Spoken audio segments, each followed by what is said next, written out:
Yep. No, but we'll do it anyways.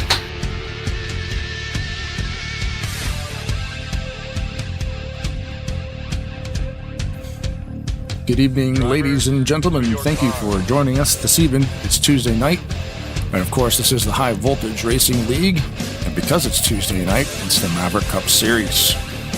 This race is called the Kyle Busch Stay Rowdy 300. As we all know, a couple weeks ago, within the last couple weeks anyway, Kyle Busch passed away, so Benjamin Snyder, who runs this league, massive fan and had been for a long time of Sir Busch. So tonight, he did a last-minute swap on the name of the race and the logos and a lot of the drivers, man. Like, we were out here watching practice. A lot of the guys have different car paints dedicated to Busch. So I'll need some help because I only know a few of them. I might miss a couple, but I'm sure Mr. Weston can probably assist on Busch paint schemes. But either way, yes, my name is Blaine Donlan, joined by Rod Weston.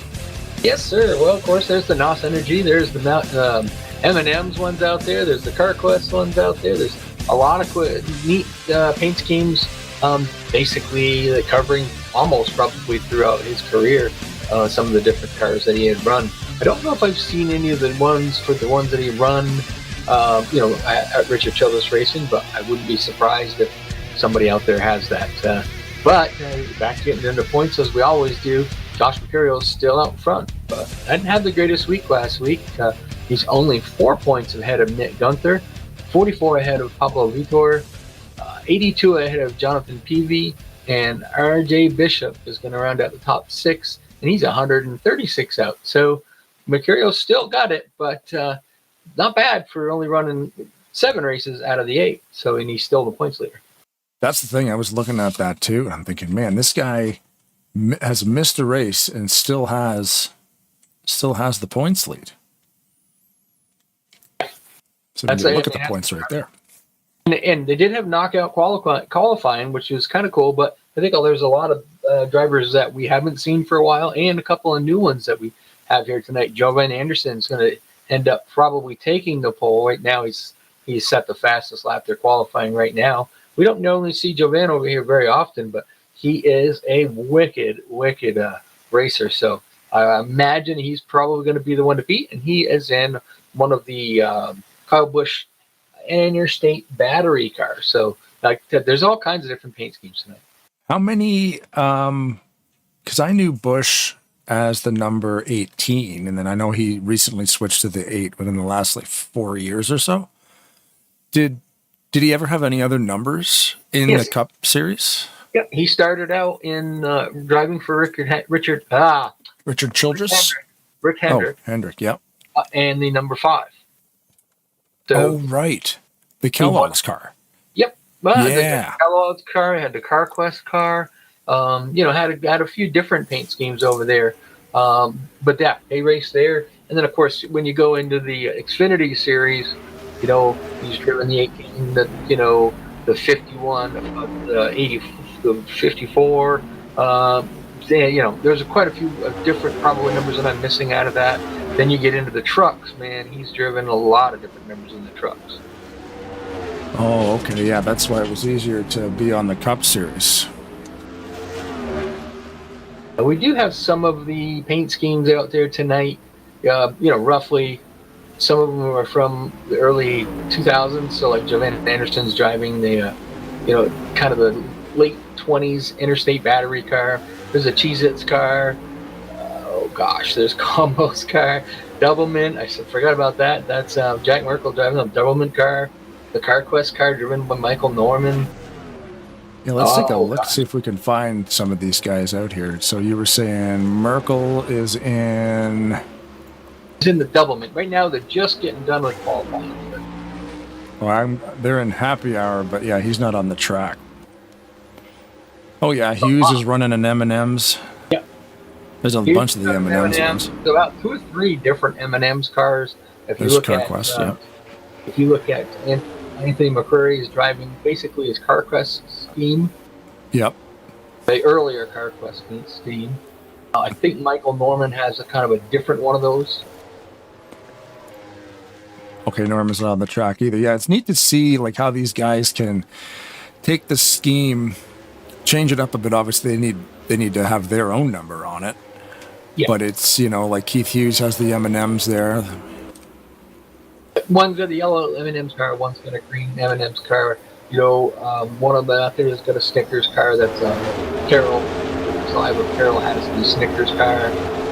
He drove for Joe Gibbs Racing for quite a while, and Steph he Thomas. was pretty much sponsored by M&M's, which is Mars Candy. So he had a lot of different paint schemes that they did. Ironically, nobody did a pink one. He did have a pink car as well. Oh yeah, right on. Yeah, over a driver's career, you can imagine the amount of, you know, sponsorships and color schemes, and like, you know, if you have like, say they did a breast cancer race, so you take your existing scheme and switch it all into purples and pinks, you know. And I used to race in a league years ago, and I had the car, it was an Aero 88 league, and I had the car painted up, and then for Halloween I just made it black and white, and then like sprayed, like there was blood and guts all over the hood, like you ran through a pile of people or something. It's like, what can I do for like a Halloween scheme? I'm like, I'll just take the one I have and make it black and white. So it's like you always have those additional, you know, color schemes or whatever. And even Robert Spring, I painted him up a car there. He's been racing on Thursday nights. So I'm thinking it's two colors. It's blue and it's yellow. I'm thinking if I take that and just invert the colors, that's another way to do it, right? Yep. A lot of talented painters here, as always. Every league we run in, there's always so many cool looking cars. So we're definitely going to be checking these out more as the show goes on tonight. And as always, thanks everybody for watching on the YouTube machine. And of course, thanks to Ben Snyder and his whole crew for having us over here doing this stuff. So yeah, Charlotte Motor Speedway tonight for Kyle Busch's Stay Rowdy 300. I'm sure that's 300 kilometers. Probably. It's a 2.5 mile track. Coca-Cola 600. Yep. So you figure it like kind of like that. Although we won't be doing 600 miles, but. All right, it's halfway through happy hour here, and we have our on-track correspondent this evening is the one and only Ulysses Sandoval. Do you want to find him, grab him, pull him in here? Tell him. Yeah, we'll keep him on the track too, so we got something to look at. Yeah, we got to try to keep him on the track. That's the hard part, that Ulysses guy.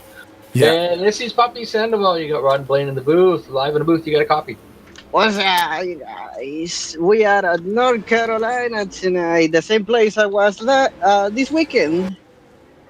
The very same place that saw my very first win on NR 2003, and the very same place that I visited this weekend.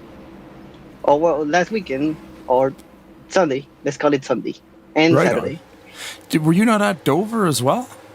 I was at Dover, and then this weekend, I guess, this Sunday, I was at Charlotte. The 600, nice. Yes, the 600, the O'Reilly race.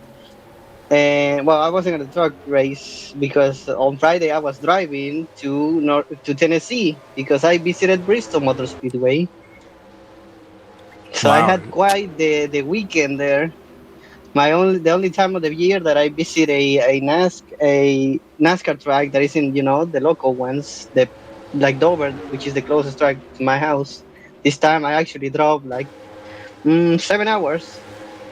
Wow, that's cool, man. Like, so do you make a whole weekend out of it? You go up there and rent a hotel room and do all that stuff? Oh, yeah. Since last year, I planned the entire trip. I booked a hotel near Bristol, Tennessee for Friday, and then on Saturday in the morning, after leaving the hotel, went to Charlotte to visit the Hall of Fame in the morning on Saturday, and then in the afternoon I went to the Speedway to see the O'Reilly race, and I stayed there until midnight because the race got a little delayed for rain. And I actually spent a bunch of time inside the track, like if it was my home, just walking around, eating something, That's cool. Yeah, talking with my family. I spent hours talking with my aunt through FaceTime inside the track. We were like chilling, like if I was at home, just talking to her. So it's just like it's a pretty loose event then. You pay to get in there, and they let you just wander around the whole facility. No, yeah, I literally didn't have nothing else to do. Everybody, well, a lot of people left, because Who just spun you out?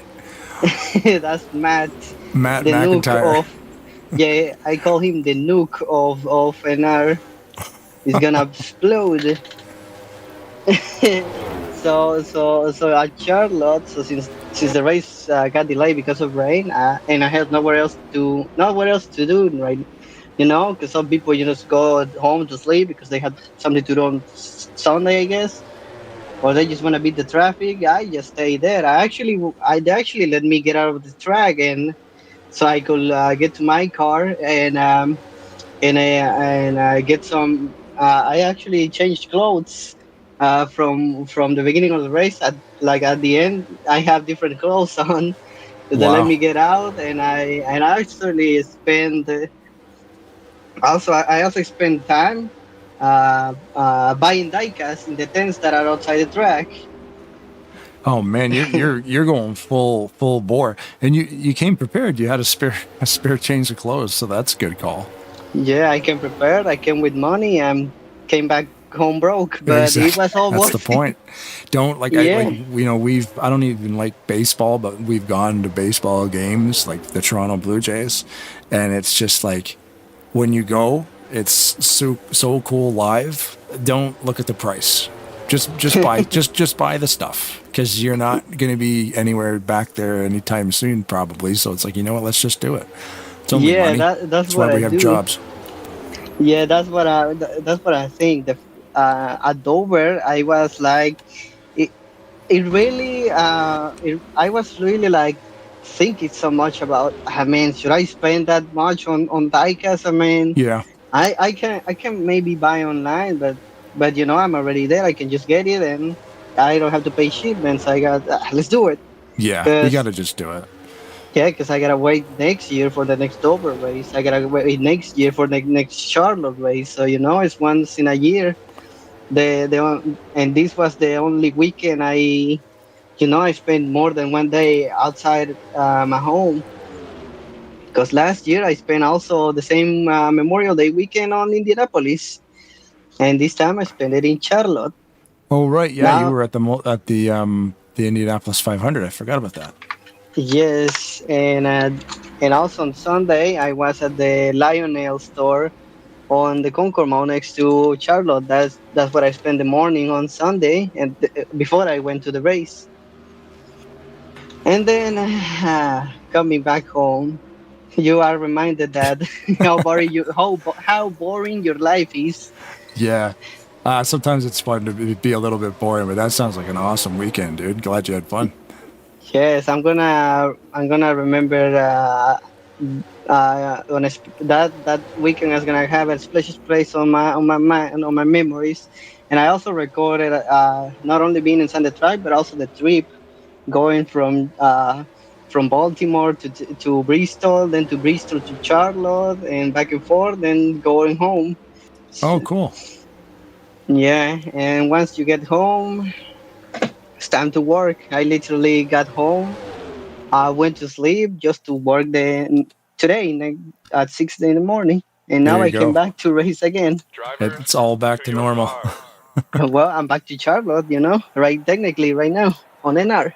That's it, man. Well, it looks like we're gridding them up here now, so we got to let you go, but we will definitely pull you back down here probably a couple times throughout the race, so get ready. All right, I'll see you in a moment. And you know what Bob Dixon's famous word, right? Grid up, grievance. There you That's go. the stuff. Good luck, buddy. Thank you. Good luck, guys. Well, thank you. Don't curse me on Tarnation TV. Curse. Hopefully not. That's all. We had to get him out of there. He ain't going to get in his car if he keeps going there. Yeah, that's the thing. Good old Ulysses. We can always rely on him. We get through the countries right now. There are 7 countries involved in here for tonight's race. We have 8 23 from the United States, 8 from Brazil, 2 from Argentina, 2 from Chile, 2 from Colombia, 2 from Mexico, and 1 from Ecuador. 8 Mikes are in the field tonight. And there are 8 Chevrolets, 8 Dodges, 8 Fords, 4 Toyota, 3 Cadillac, 3 Lexus, 2 Kias, and 1 Honda. That is Keith Hughes. Good old Keith repping the Honda. Yep. All right. I was going to say, I just happened to trying to get everything situated, look down, and the pace car looked weird. Josh Mercurio was kind of blended in with the pace car. Yeah. It just had a weird look to it. Yeah, we've talked about that before. Thank goodness the pace car is hollow, because this was the first game where it actually was. Yep. Oh, yeah. There's some fun videos out there of people getting wrecked by the pace car under cautions. Yeah. Place your bet. Well, we do, yep. I was going to say, we were talking to Ulysses. We do have a special Grand Marshal for this evening, so we will have to hit that before this race starts. Benjamin Snyder contacted Brandon Lawson from Queen City News to do the call tonight, so we'll say, take it away, Brandon Lawson. Hey there, I'm meteorologist Brandon Lawson from Queen City News in Charlotte. Drivers, start your engines.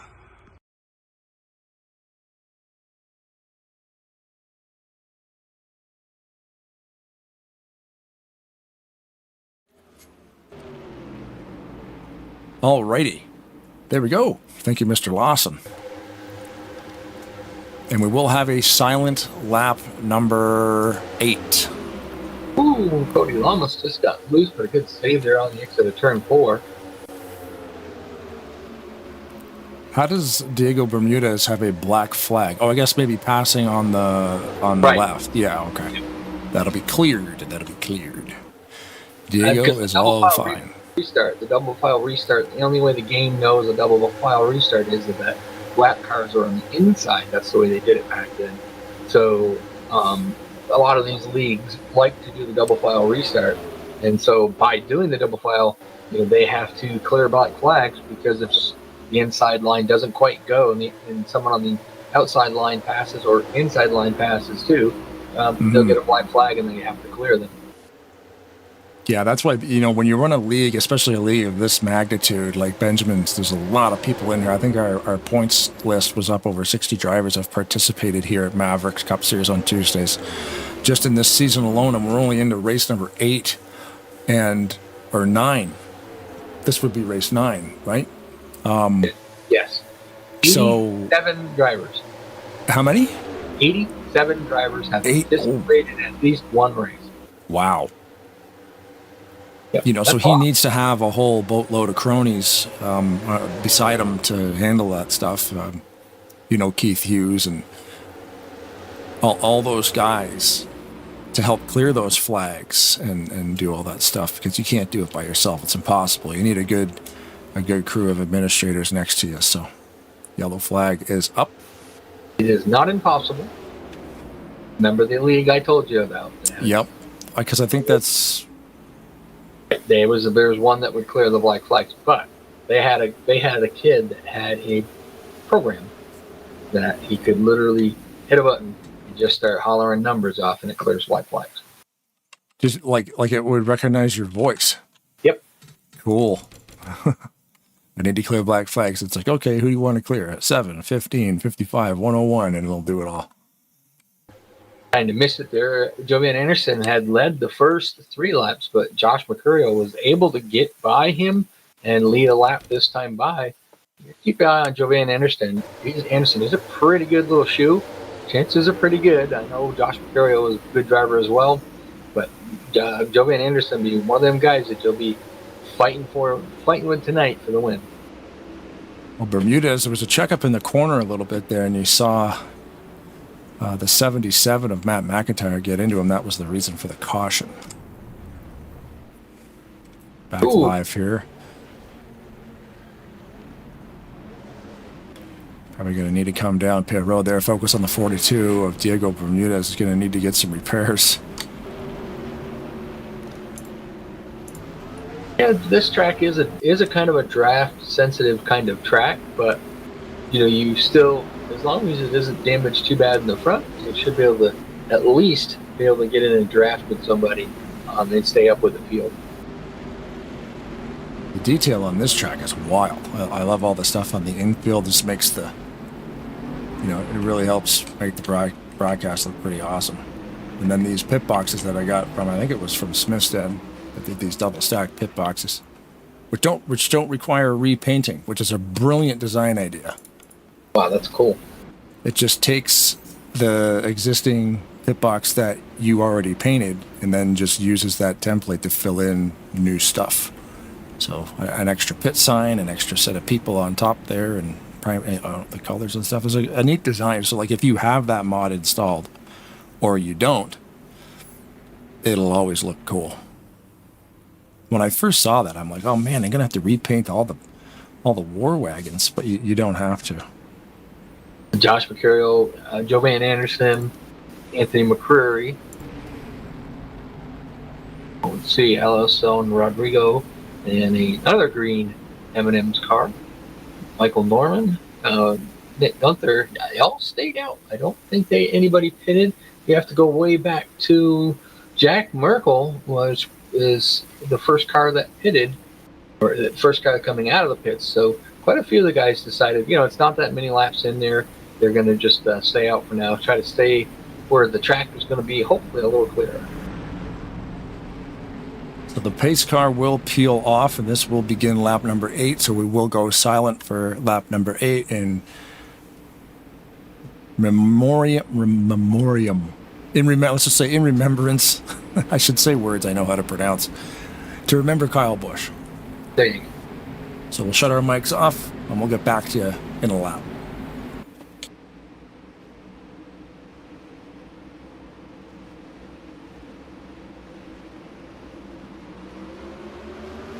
Of course, he reminded you 6 times.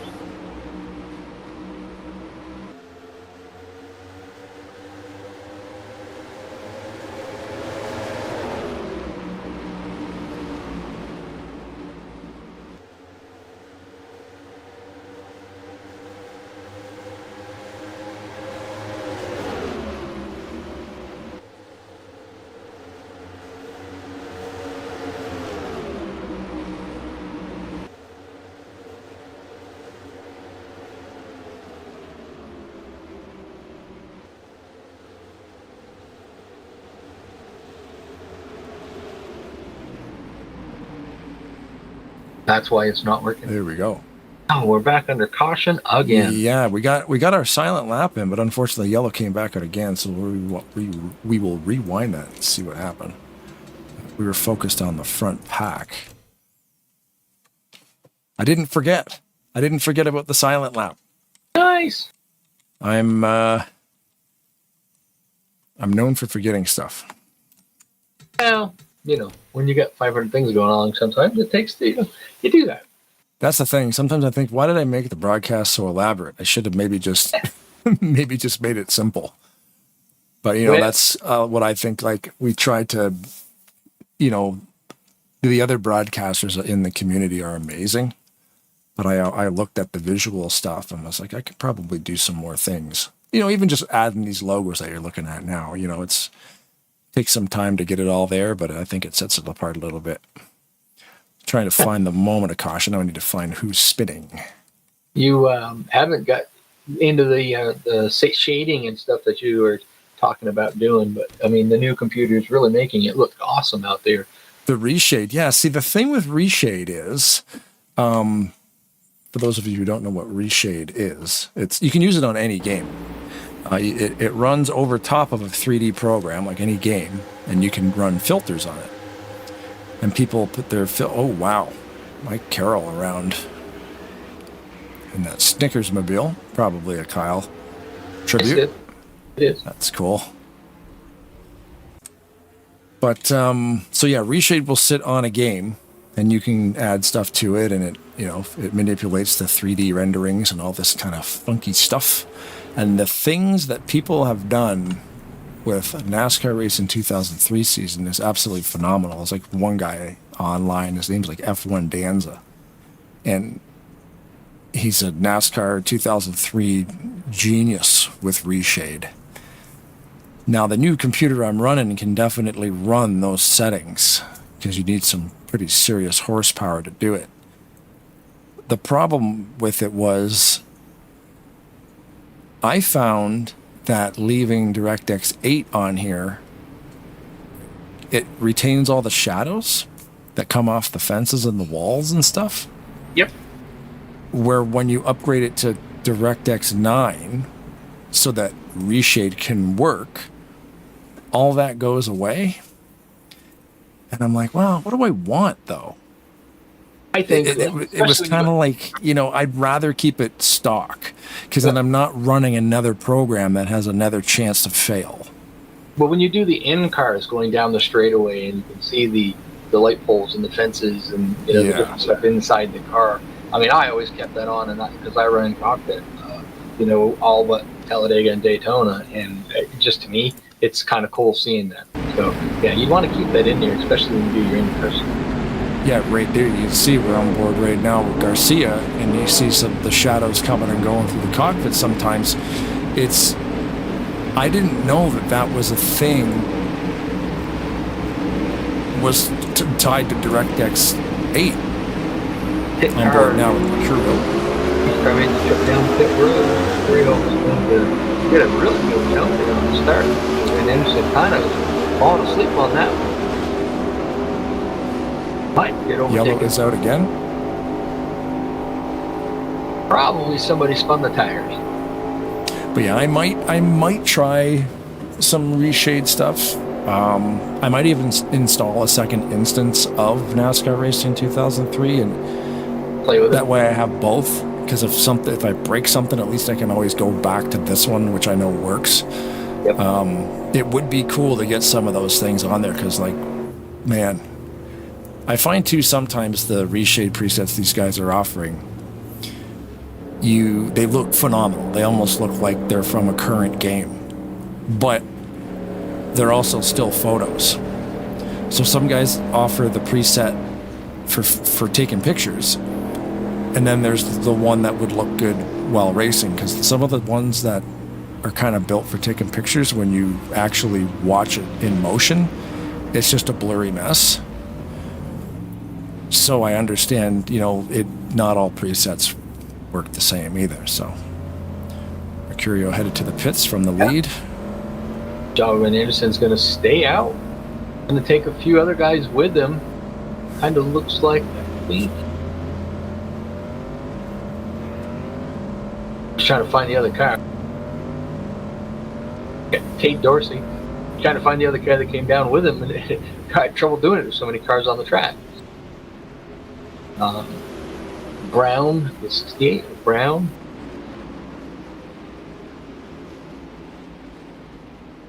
Alexander Brown, yeah. Yeah, he pitted. I was just looking at who did what there. So the 17, Carlos Mendez, just came off pit road, and I wonder if Quill had got towed into the pits, or may have been on pit road at the time of the caution. Not sure. I'll have to take a look back and see why. Just taking a look up there at the YouTube chat. We got King James and we got Robert Spring in there. Thanks for watching, guys, and commenting and doing all that stuff.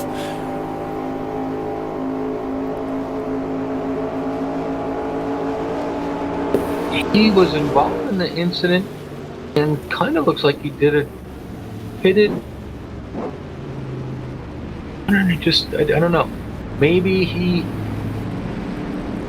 the lucky dog. That could be it too. I mean, look, I was kind of curious why he's going to be the last. What he was. All right. He drove down on the bottom of the track, came out and passed the pace car, and was trying to figure out why he was doing that. But he was one lap down, so he was going around to pick up his lucky dog. Robert Spring said in the chat there, I was just trying to read some of the stuff. First of all, he says, "Good evening, Tarnation TV." Good evening, everybody. Awesome paints. You can tell he's Where not did he playing hard. Yeah, where did he have it? Oh, he says, I had to shut shading off for the new rig blending. Yeah, I had that too, but I think it was something to do with the DirectX 9 upgrade. If you leave it with DX8, this is all shading on. I'm pretty sure it's all shading on. Let me check here. You guys get to watch me go through my graphics menu. Yeah, see? Shadows on ground, all of it except into cockpit, bottom right of your screen. So I think maybe into the cockpit was the one that maybe messed it up. So if you're going to put shading on to Valheim, does that mean you're going to put lip gloss and shade eyeliner on a troll? Yeah. It's funny. Yeah, you could run reshade on any game, technically, right? I mean, people run it on this game because it's an old game. Yeah. But you could put it on any game and get some pretty neat effects. There's some cool, like, old TV effects that guys were putting on this, which would be really neat to, you know, go back to, like, 1991. Maybe do, like, a vintage broadcast if you're running, like, an Aero 88 mod or something. But it, you know, it's blurry because that's what it should be. Be kind of fun to mess around with it on turbo, maybe. Man, I understand on the high side there, looks like Anthony McCurry is going to try to get underneath him. We'll see if Jovan can get the run off the top. So these are all Kyle Busch tribute cars. This is crazy. Mm-hmm. There's a pretty good chunk of the field that actually came in here prepared for that tonight. Yeah. Somewhat last minute. So your CarQuest cars were all when he drove for Rick Hendrick, the Interstate, M&Ms, all that is when he drove for, and like the pedigree, the Sinkers, Doublemint when he drove for Joe Gibbs Racing, and then the few of the sponsors that he had, one was I can't remember the name of the company, but he had a couple of different newer companies that he had when he drove for RCRs. Oh, okay. Robert Spring was also asking about the pit wagons. It's not a MIP. A MIP would be a texture file. It's an actual, like, I think it's a 3DO update. Rodney Sullins actually sent them to me. I can send them over to you. They've been around for a long time. I just never installed them. They look pretty cool. 12 of Reyes Jr. Not sure what happened off the corner. I'm going to take a look back there. We might be on a caution pull down. That's possible.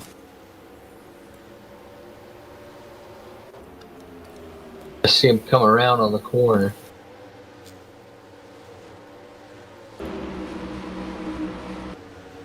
Into the fence, slowed himself down a little bit. Josh Mercurio happened to be right behind him.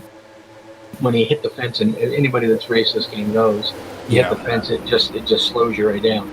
And so it slowed him down enough to where Josh Mercurio had nowhere to go and got him in the back. Focus there on Noah Hart in that 83 in 5th place currently. Looks like he's going to gain a couple of spots there if he can make that stick. Going from 5th to 3rd. Oh, he's on a mission. Looks like I focused on the right car at the right time. The 83 just flying. Probably had some newer tires. Remember, those guys in front of him have not pitted yet. Right. So he's pitted once, come out there with newer tires. That'll make that big of a difference. Oh, for sure, yeah. Checking up on Jack Merkel. We always used to do that. I'm so used to it. Sitting back in 19th. He's not having the weight he wants to have yet. Still early. He'll still got a chance to work his way to the front. Now these guys are warmed up too. They got a good chunk of laps under their belt, so everybody's, cars are warmed up. What I mean by that there's actually heat in the tires. But they say cautions breed cautions because the tires cool down, and then guys try to get going, and they're not as sticky when they're cold. Josh Mercurio, current points leader, back in 31st position, was involved in that last solo right that spun around. I think his tires are pretty much shot. He is pretty slow and pushing up hard on the corners, so he is probably hoping for a caution here. Sometimes we can get in and get some fresh tires on. There's Ulysses Sandoval in 13th, our on-track reporter for this evening.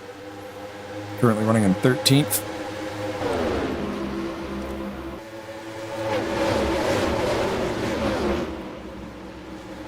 New tires are making Noah Hart look like a Superman today. Yeah. I think that's it. You play the strategy right. That's what he did, and he pitted on. Got new tires come out. Those fresh tires are paying dividends. He might be overdriving it a bit. I was just going to ask you, do you think maybe he saw that and now he's going to really have to settle into a rhythm now to prevent those things from burning up? Yeah. I mean, he went right through the field, but like I said, easy to do.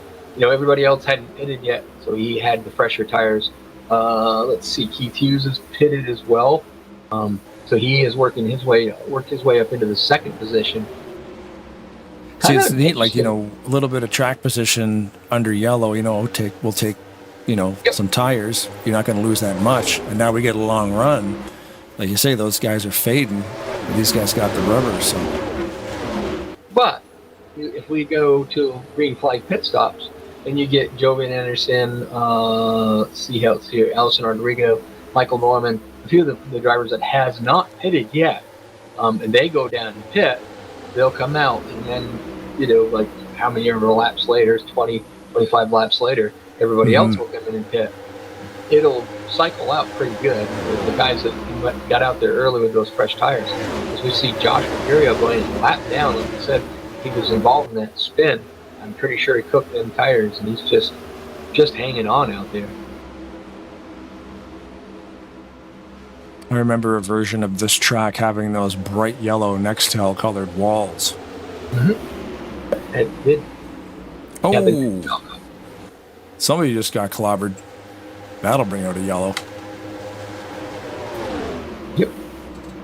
Just happened off the corner of our screen there, so I'm going to back that up and check it out. It looked like Nick Gunther got out of shape there somehow. The good news for that's going to take... big checkup from the 86. Josh Mercurio and Alexander Brown should be the lucky dogs. That'll put them back on the lead lap with fresh tires. I'll cause another stack up in the back a little bit there too. Mendez, Matthias Yankee, and Bermudez got kind of the aftermath of that. Everybody except for some of the drivers that may, Josh Mercurio had to stay up because he's a lap down car. But all drivers this time come down and take 4 tires. They got to see how much faster he was with those tires. For sure, they were like, nope, we're going to make sure we have fresh tires this time. But you look at Tate Dorsey, that's another the Lucas Oil. So they sponsored Kyle Busch in the Truck Series. They also sponsored him when his endeavors at the Milk Bowl, the Chili Bowl, all the different races all and the stuff bowls. that he did. Yep. Even when he come up here, he'd come up here often on the run up to Thunder Road. They call it the Milk Bowl. It's like a pro stock late model kind of series. And we'd come up and run in that quite often.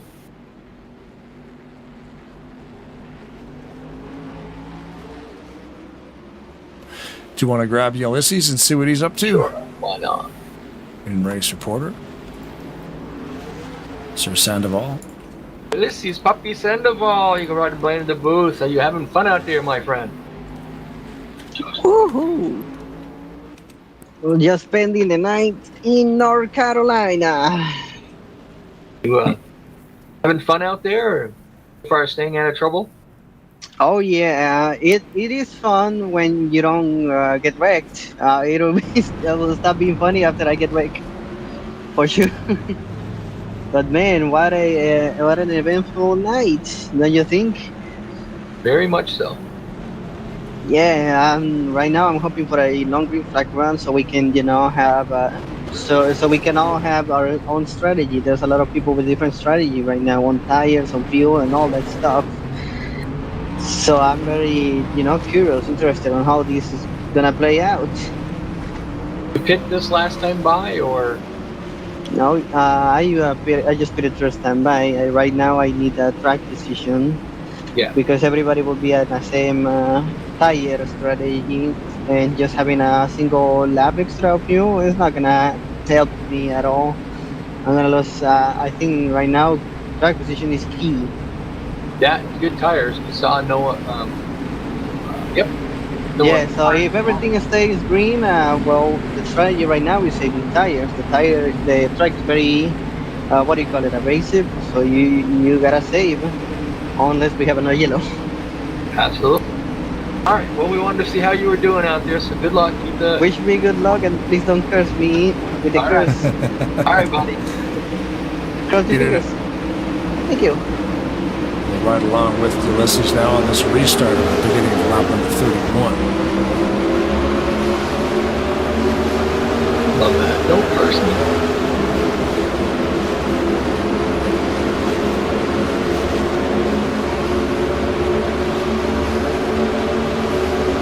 Seven and Benjamin out there on old tires. He didn't really have much of a chance for everybody out there with the newer tires.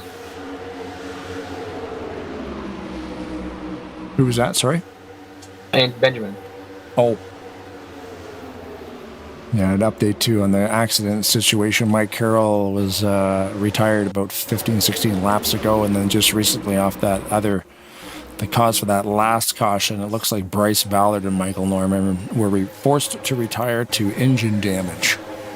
Did not take the new tires very long to get past the few cars that stayed out.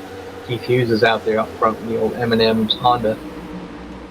Got Tate Dorsey right behind him and Noah Hart there, who used those new tires to perfection to get himself out front there on that last run. So now he's just sitting back there in third.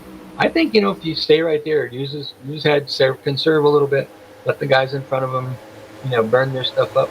Maybe when it comes to the end of the run, if we get some green flag runs in here, he can use that and better tires to get himself back up front.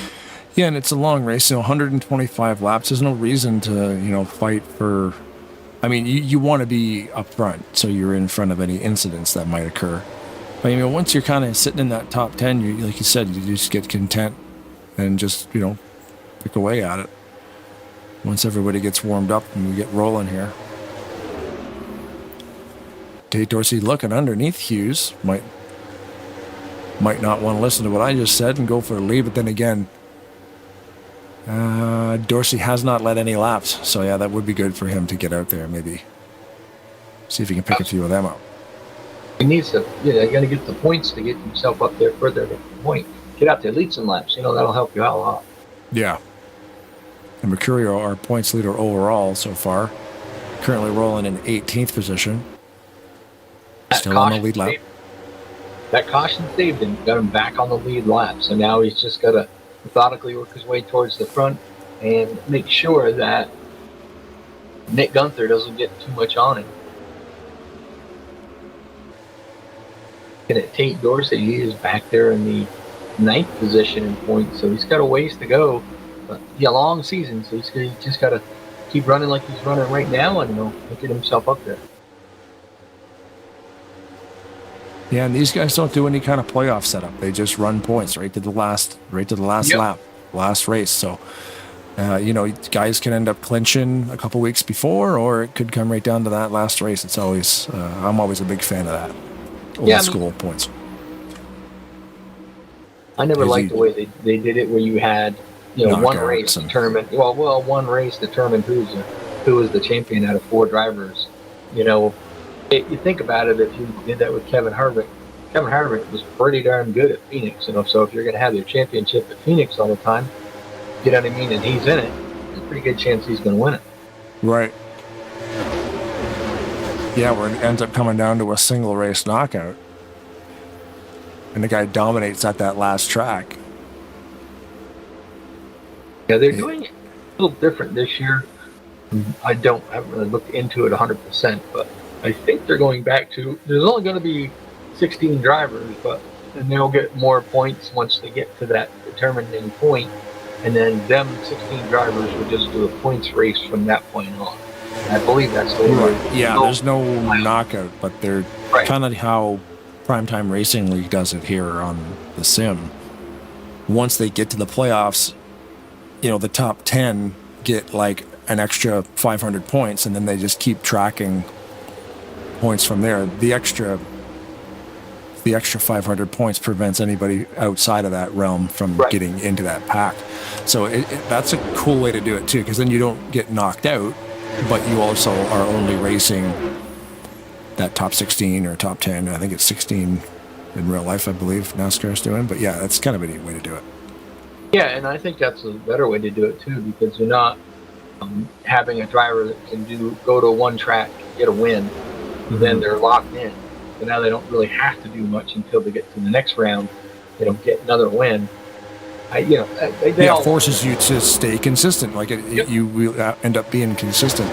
You might not make that cut line, but at least you're not going to get some kind of weird playoff bracket where you get knocked out completely. Like, well, why even show up then? Yeah, absolutely. Focus on Jack Merkel there, currently in 8th, driving that double mint. You'll get to focus on him and see him hit the wall off too. Yep. RJ Bishop in the 91 right there. Who is that? The number 10 of William Gregory. Have we heard that name before? That is a new driver for tonight. Sharp looking rig there too. Mobile One Toyota. Sir William of Gregory. There you go. That's a very, even the name William Gregory sounds like royalty or something. It sounds very British, I guess is what I'm saying. Yeah. Like if we talked to him on an interview, he might have a British accent is what I'm saying. Yeah. Pip, pip, cheerio and all that rot. Sir William of Gregory, NASCAR Racing 2003 season. First chance I had to see Jonathan Peavy's car. That was a pretty cool one, eh? Yeah, it's kind of neat. I was focused on that one. Oh my goshness. We've got catastrophe. Looks like Anthony McCreary and Jovan Anderson. Yeah, it was a couple of front runners there because we focused on Peavy and he's currently in 8th, and then that happened directly in front of him. It looked like it was, McCreary got lifted by Jovan. Give him the old chrome horn, as they say. Yeah, I imagine that Anthony McCreary got off the throttle a little more than Jovan Anderson planned on. Oh, a couple cars clipped him. Most of the guys got through that. Nothing too crazy. There's some contact, a little bit of contact. No catastrophic failures. I guarantee you'll see everybody make the trip down a pit road this time. Other than drivers that have been going around, that are, they're going to get their laps back because they're in between the lead car and the pace car, and other drivers that may stay out to lead a lap that are in the back. But everybody in that front group, I guarantee you'll see them down there on pit road getting 4 tires and fuel. Yep. Like you said, everybody coming in.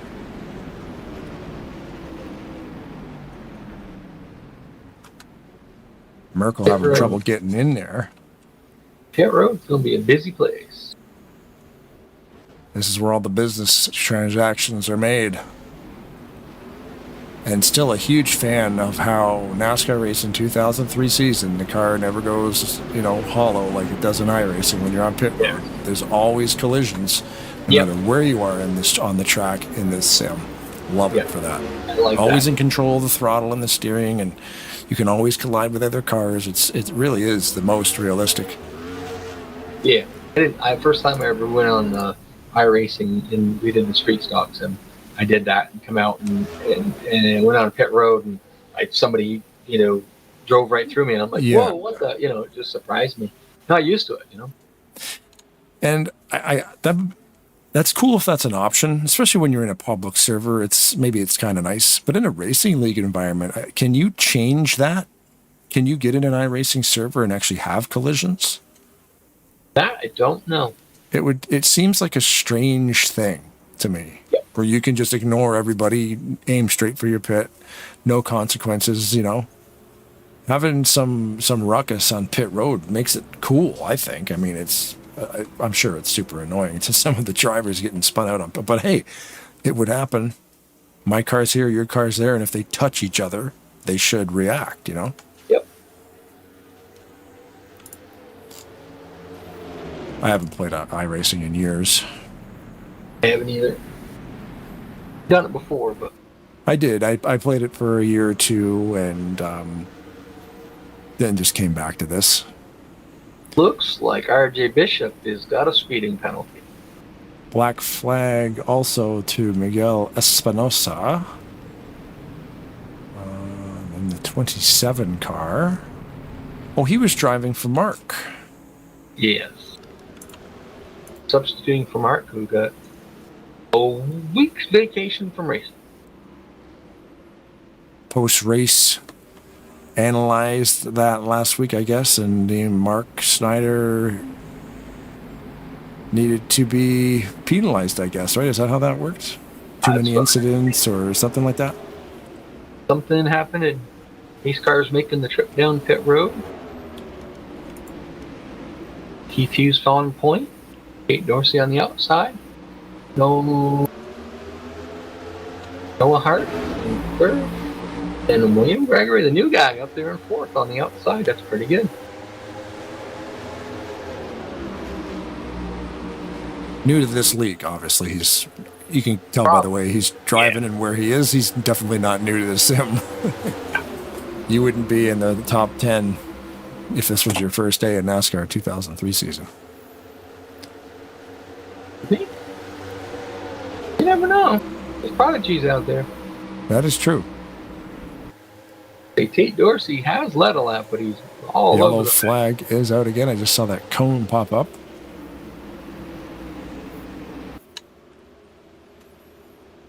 See Tate trying to get some advantage on Keith Hughes there, but he wasn't able to quite do that. And then the caution came out and saved Keith too. So it just happens. Find the point of caution. Oh wow!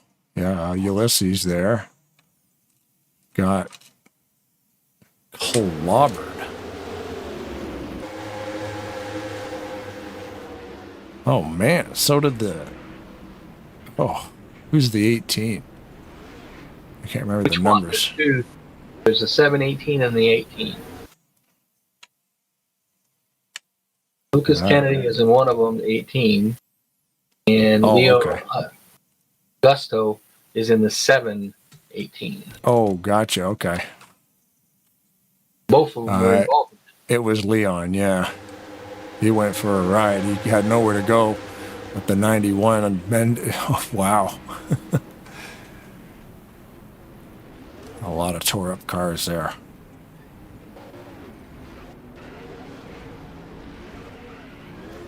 So yeah, the 7. Oh, I see the 7 in there. He's got a hidden inside the 1. So yeah, the 718 of Leon Augusto. RJ Bishop has retired due to an accident as well. That was a pretty hard bounce and flip for him. Christian Torres looked like he was having trouble there.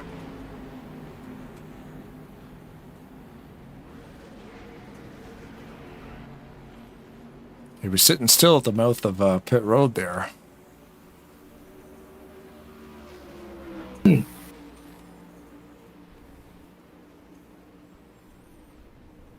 45 of Steph Thomas. Oh, and the 18 just turned him.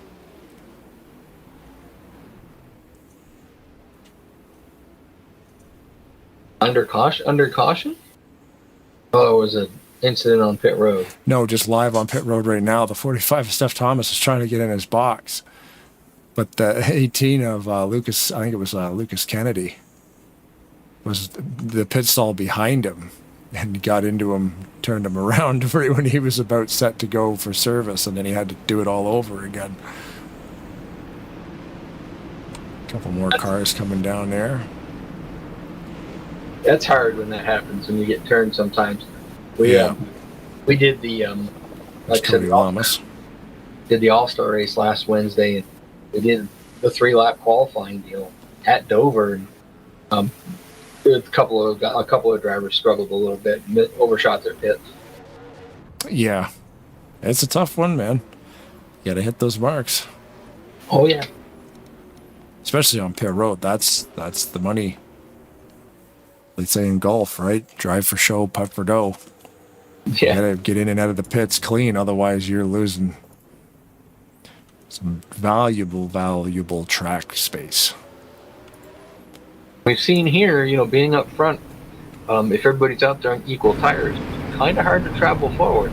But we have seen drivers that have had newer tires on there take full advantage of that, roll right past the leaders up front.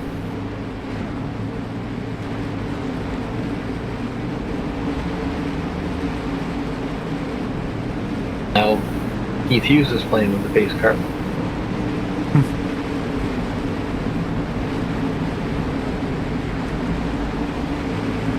Pace car makes the turn down pit road. Keith Hughes is on point. Tate Dorsey, Noah Hart, and William Gregory top pole. Nice focused. Start. Currently focused on the 12th place, currently anyway. The 99 Apollo Vitor, our last week's winner at Dover. Yep. He's currently sitting third in standings overall. Keith Hughes moves up to that high side to block the run that Tate Dorsey might have got off the corner. Tate's driving it in there deep on the outside. Hughes had no chance to block that. Still retains the lead. Beats up. Are you back under caution? Yeah. Yes, sir. I was going to say, because I just, all of a sudden going into the corner, it seemed weird that Tate, that Tate lost that much momentum.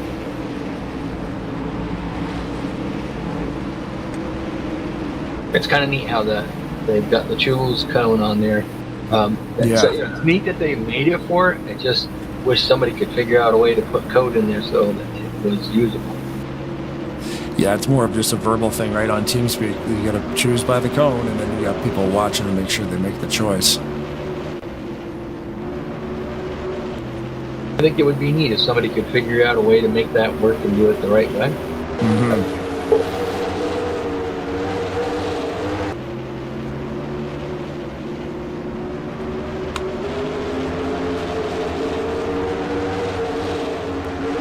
See if anybody comes down pit road out of the front drivers.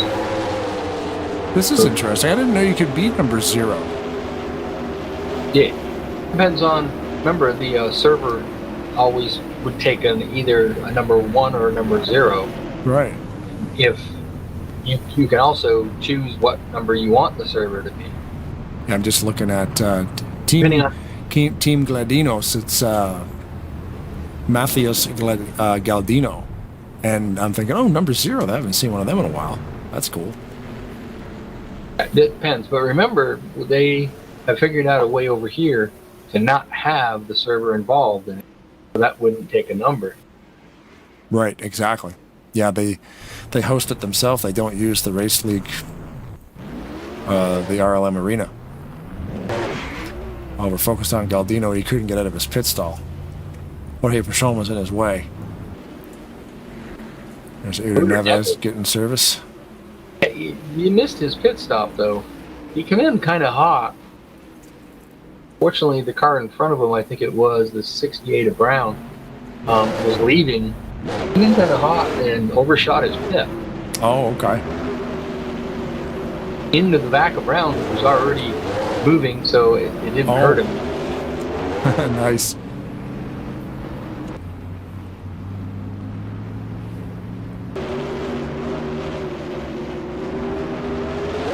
Kevin Anderson's worked his way back up to the 14th position, but hasn't made much more progress than that yet. And keep your eye on him. He'll be coming up through there pretty quick.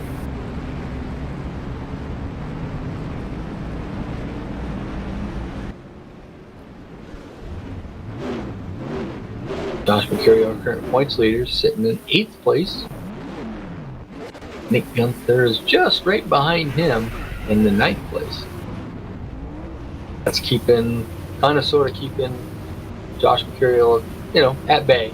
Got to be ahead of him. He's not at the current moment, but that's what you want to do. You want to kind of be ahead of him. Yeah, and Gunther being second in points overall, you know, he's got to be consistent too. I mean, it's amazing to me that Mercurio has actually missed a race, but is still able to retain that, because this is pretty tight competition. There's a lot of really good drivers in this league, and the fact that he missed a week and he's only in first by a dozen points, I think. Not much. How much? 4 points. Oh, only 4. Okay, so not much, but the fact that he's still able to retain is awesome. And he has led a lap on that. Josh Mercurio has led a lap. Nick Gunther has not led a lap yet. So, you know, that's bonus points for Josh Mercurio. His car makes a trip down pit road. Got a new front man this time, Allison Rodrigo. Figueroa in the 62 figure on the outside. Keith Hughes and Tate Dorsey. Rodrigo got a great start. Figueroa, not so much of a good start. That inside line got a much better roll. I can't say enough how many great paint schemes are out here tonight, especially last minute. You know, they got to get those Kyle Busch things going, and even the guys who don't have the Busch theme, it's a pleasure to stare at your paint jobs, ladies and gentlemen. Yeah. Some sharp looking rides out there. Yep. Lots of talent in this NASCAR community, and we all call home at least a couple nights of the week. Or like if you see Sandoval, 7 out of 7 days a week. I was going to say, I was sitting there thinking a couple of nights a week? Yeah. If we're not in here broadcasting, you know, at least I race 2 nights a week. It's cool that there's that many leaks, though. I love this. Yeah. I love that it's still, you know, I never thought, like, it people always ask, like, what's your favorite video game ever, right? I'm like, okay, GoldenEye, WWF No Mercy, like Nintendo 64 stuff. Because my brothers and I, like, we played a lot of games. But I don't know why I forget to mention this. I've been playing it for so long, it's like I forget about it. Like, I don't forget about it, but I forget to put it on that list. Like, it's number 1. It's 100% the number 1 game in my life, really. For hours clocked. You've been playing it on and off for 20 plus years. You know, and it's like, yeah, GoldenEye, we played the snot out of that thing when it was out. Like in the mid-90s for 4 years. Yeah, you'd have asked him 6 months ago what his favorite game was. He'd go sit in NASCAR, GoldenEye, da-da-da. If you ask him now what his favorite games are, it'd be NASCAR, Valheim. Currently Valheim, yeah. And, like, you know, there's some great games. I mean, don't get me wrong, there's tons of great games around. But this thing's always been here. It's been here so long, and it's always there. You play it all the time, and you forget to mention it on that list, you know. Keith Hughes going to the bottom. Allison Rodrigo has the lead there for a few laps. Keith Hughes drives down underneath him, gets to take over. He's going to take over the lead, and just look at, you know, Josh Mercurio right there in 3rd place, trying to go for 2nd right now, but Josh Hart's whoa, that was close. Noah Hart, yeah, he looked like he almost wanted to make it go 3 wide there for a second. I think Hart wisely bowed out of that, and as you saw Mercurio coming off the corner, he didn't get the great runoff because he overdrove it a little bit in to try to get clear of everybody. You haven't been on lately, and you've got a 2-star boar sitting right there near the common house. Oh yeah, you sent me a picture of that. Yeah, I got to get him up there in the pen. Mm-hmm. Oh wow, we got a sweeper.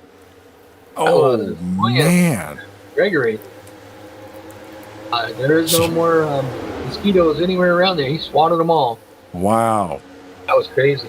Yeah, when we all can see that, that's crazy that he didn't actually contact anybody else.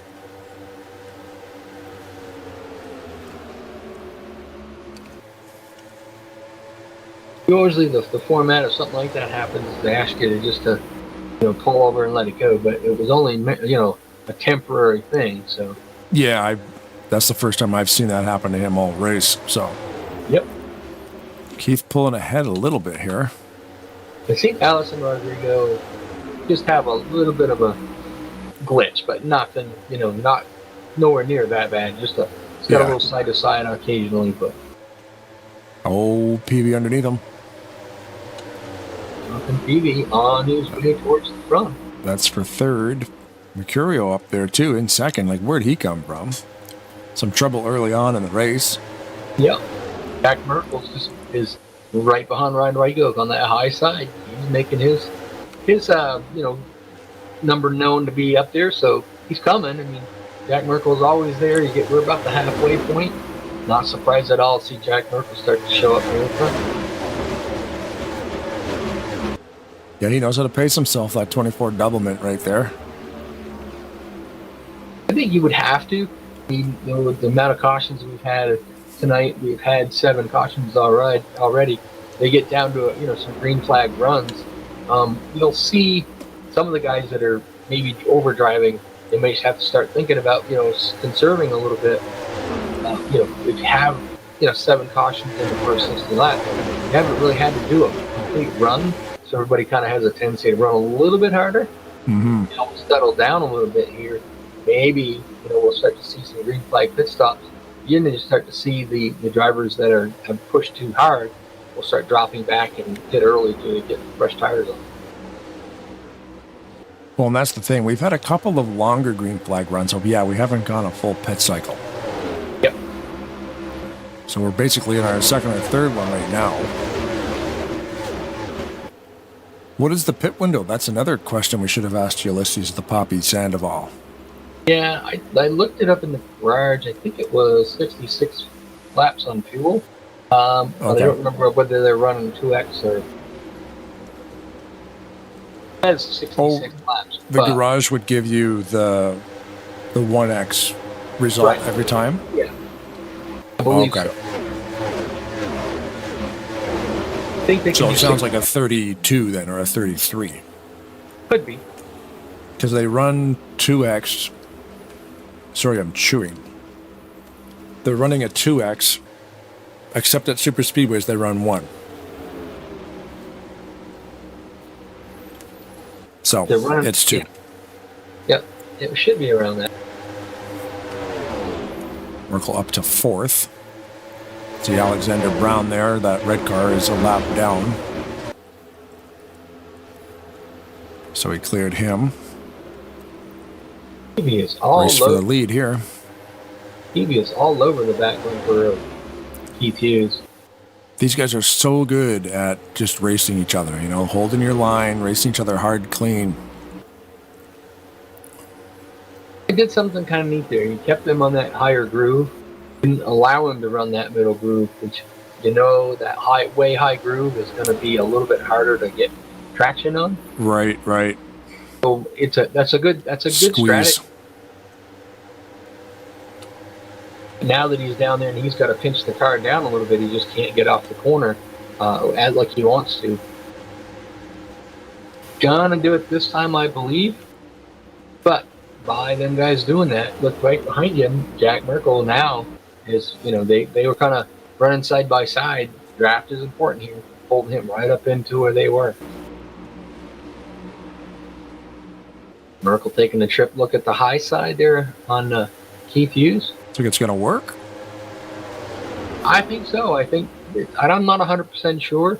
Nice. Either Keith Hughes has used up his tires a little bit trying to stay out front, or he's gotten to that point where we might have a green flag run here. Maybe he's gone into conservation mode, right? So he's saving a little bit.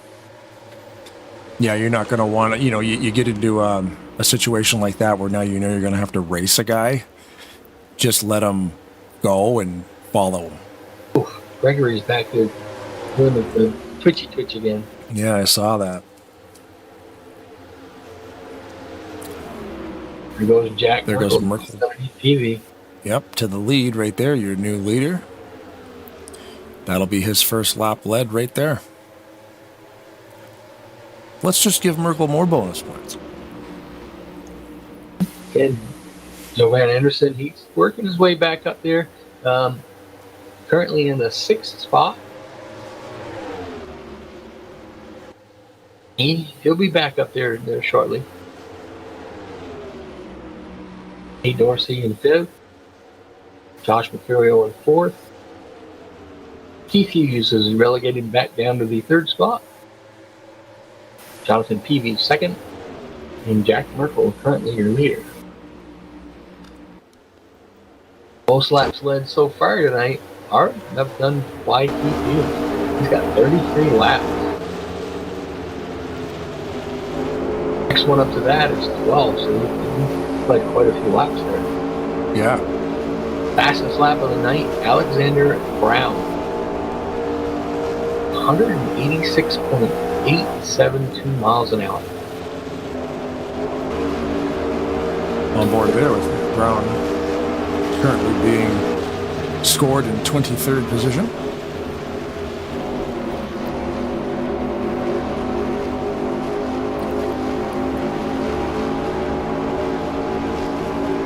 That's crazy. When you look at the best lap, so he's got a 28.9 second lap, and his last lap was 31.6, so that just shows the fall off on an extended green flag run. Yeah, his lap time, his fastest lap was 28.903. Yeah, and the last lap, he just crossed the line there. His last lap was 32.0. Yeah. That is a big drop off. Yeah, like a 2-second drop off. That's the great thing about this track. It's one of those ones where tire wear can come into play. Ooh, Merkel just kissed the wall coming out of turn 4. Oh, Brown's going to get fancy. Went around the 99 there. Yellow is up. You know, everybody's going to go down pit road and get 4 tires and fuel. Yep. Where's our U-man? Is he out of trouble? Currently, we have to wait for that red flag to flip. Pit road is closed until the NASCAR official decides to change that flag to a green one. U-man! You got Broad and Blaine in the booth. We have a quick question for you, buddy. What's up? What can you get for fuel mileage, or is it more fuel mileage or tire mileage? Well, now that I see my tires, they're about to bust. So I guess it's all about tires. That is, if we don't have another cautions. We were having a good a tire where race going on. So I knew some people had different strategies. My strategy is about to conserve my tires because I have more fuel than tires. But right now, I'm not quite sure what should be the right move. Everything can happen right now. Either it's just like on RTG on prime time, but we have a caution, and we still need one more stop to go. Are we gonna take the gamble for fuel, or are we just gonna go for the safe strategy and speed? I think you take 4, then you take maybe 2 later, right? I'm just gonna take the amount of tires enough to pass everybody. I remember he has worked out for me once. Y'all remember? I took 4 tires while everybody else stayed out, and I went from 6th to 1st on a single lap. Very nice. The hope's still on, especially in this good old track in North Carolina. The spirit is all over me. Yeah, I can tell you're hyped up after the weekend you had in North Carolina. Every time you say it, you really put your whole body into that. Oh yeah, and I wish me good luck on these restarts. It's gonna be a crazy one for sure. I see a bunch of people stayed out, so there's a lot of strategy going on. Wish me good luck. Hope. Right, buddy. We'll give them heck. Have a good race, bud. Thank you, guys. Hold on, one more time. North Carolina. Thank you. Get all your Ulysses. I was just doing a replay there, watching Mercurio follow Anderson into their pit stalls. You could tell the guys race with each other and know exactly where each other were pitting too from that, because you could see how close they're tailgating each other coming down pit road into the pit stalls. This gap doesn't change. Mercurio knows exactly where Jovan's going to pit, which is directly in front of him, so he just trusts to just follow him right in. It's pretty cool. And like they both just come right into their pits and they nail it. And they're both getting service at the exact same time. You got to think too, though. Jovan doesn't always overhear running either. So, I mean, he's probably runs against Mercurio other places, but he's here off and on. So it's pretty cool if they read each other that close. Yeah, the exact same pit sequence and everything. They're in, they stopped, they got their service, and they were leaving at the same time. Pace car is in. Jack Merkel's on point. Joe Van Anderson second. Josh Mercurio, Tate Dorsey, Anthony McCreary, and Jonathan Peavy, top 6. Car is currently out of the race. Mike Carroll, Bryce Ballard, Michael Norman, Diego Bermudez, Matthias Yankee, RJ Bishop, Benjamin Snyder, and Jose Reyes Jr. all forced to retire. Cars a lap or more down. Lucas Kennedy, Christian Torres, Udo Neves, Miguel Espinosa, Lucas Garcia, Cody Lamas, Alexander Brown, Matt McIntyre, and Carlos Mendez. And a whole bunch of black flags just popped up, but they're not going to matter. Administration will clear those. Yeah, that's just that double file restart. Yep. The only thing about the double file restart with that I don't like is a smart driver would, maybe mess up on pit road and then make sure that you pass that other guy on pit road, on the track. Ooh. I never thought of that. Yeah. Oh, yeah. We've seen it happen. They would catch that in a post-race review, though. Yeah. More than likely. But, I mean, you're right, though. It could get missed. Yep. So we found that in the league that Chris Elliott and I ran, where we basically played the game. The game decides what you do. The game takes control of it. It's an admin's situation where you don't have to do anything. And we had like 4 or 5 people quit because they got black flags. They were so used to being able to use that, so they could go. They would literally speed on pit road to gain advantage pitting, and then I got a black flag, and so. Yeah, I got a black flag on the restart, and okay, man, and they clear it. Yep. Yeah, and then when you let the game do everything, I mean, the administrators are still there to hand out penalties if you had to black flag a guy or give somebody a lap back or all that kind of stuff. But that's no lap back, no nothing. It was, you played it the way the game is played. You got a lap down, you earned it. It's a good way to do it. Yep. And we lost drivers just because they couldn't take advantage of that people would clear black flags. Josh Mercurio got back out front. That's a fun way to do it, because every league's so different the way they operate, and that's a good way to do it. We're going stock NASCAR 2003. Let's go. Yep. Cup Series track. Nothing. No super nothing. It's simple can be. Was that Chris Elliott's series, Back to the Future? Yep. It was, Back to the Future. Yep. Yep. Yeah, I remember that. I raced in there a couple times. It was cool. That was the one where they were running the original Cup mod.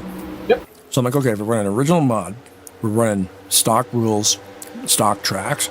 I went back on an old external hard drive and found a paint scheme that I made in November 2003. And it was a Half-Life 2 coming in spring of 2024 is what it says on the bumper. So Half-Life 2 wasn't even released yet.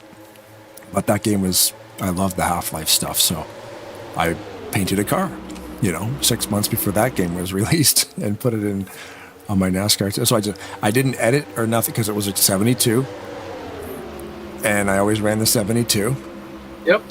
And I went on that drive. I drag and dropped that file, jumped in it, and drove it. Didn't edit nothing. It looked pretty good. You could tell it was an older one, but hey, I had a 23-year-old paint scheme sitting there, and I got to pull it back out and dust it off. Jovan Anderson kind of made the move at the bottom there to try to see if he could get up there, get back up front. Didn't really work out all that well, but I don't think that it was a lap that he couldn't do it. I think it was more he was smart enough to know that if this thing goes green, I'm not going to have tires enough to hold anybody off. So I think he just backed off, conserving tires a little bit, and seeing if this does go green, he'll start to make the turn. We're seeing Mercurio get a little tight off from turn 2 there, and I'm going to push the wall, so it didn't hurt his momentum, but it was just a grade. He's starting to get a little tight on there.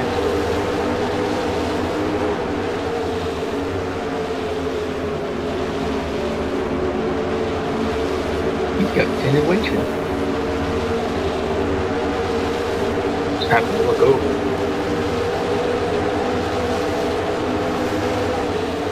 It's weird that this mod has a tinted windshield like that. Yeah, that's the one thing I find with this mod is it has that super dark windshield. So getting interior car shots with my drone camera, it's a little bit different just because it is so dark. Looks super cool though. You don't have that when you're racing. It's clear. It's a clear No. windshield. But Yeah, because if I go to cockpit view, that's what it would be. But when I use the drone, it's pulling from the actual model you're looking at now. Two different models. If you see how they actually run, the cockpit view is only the cockpit.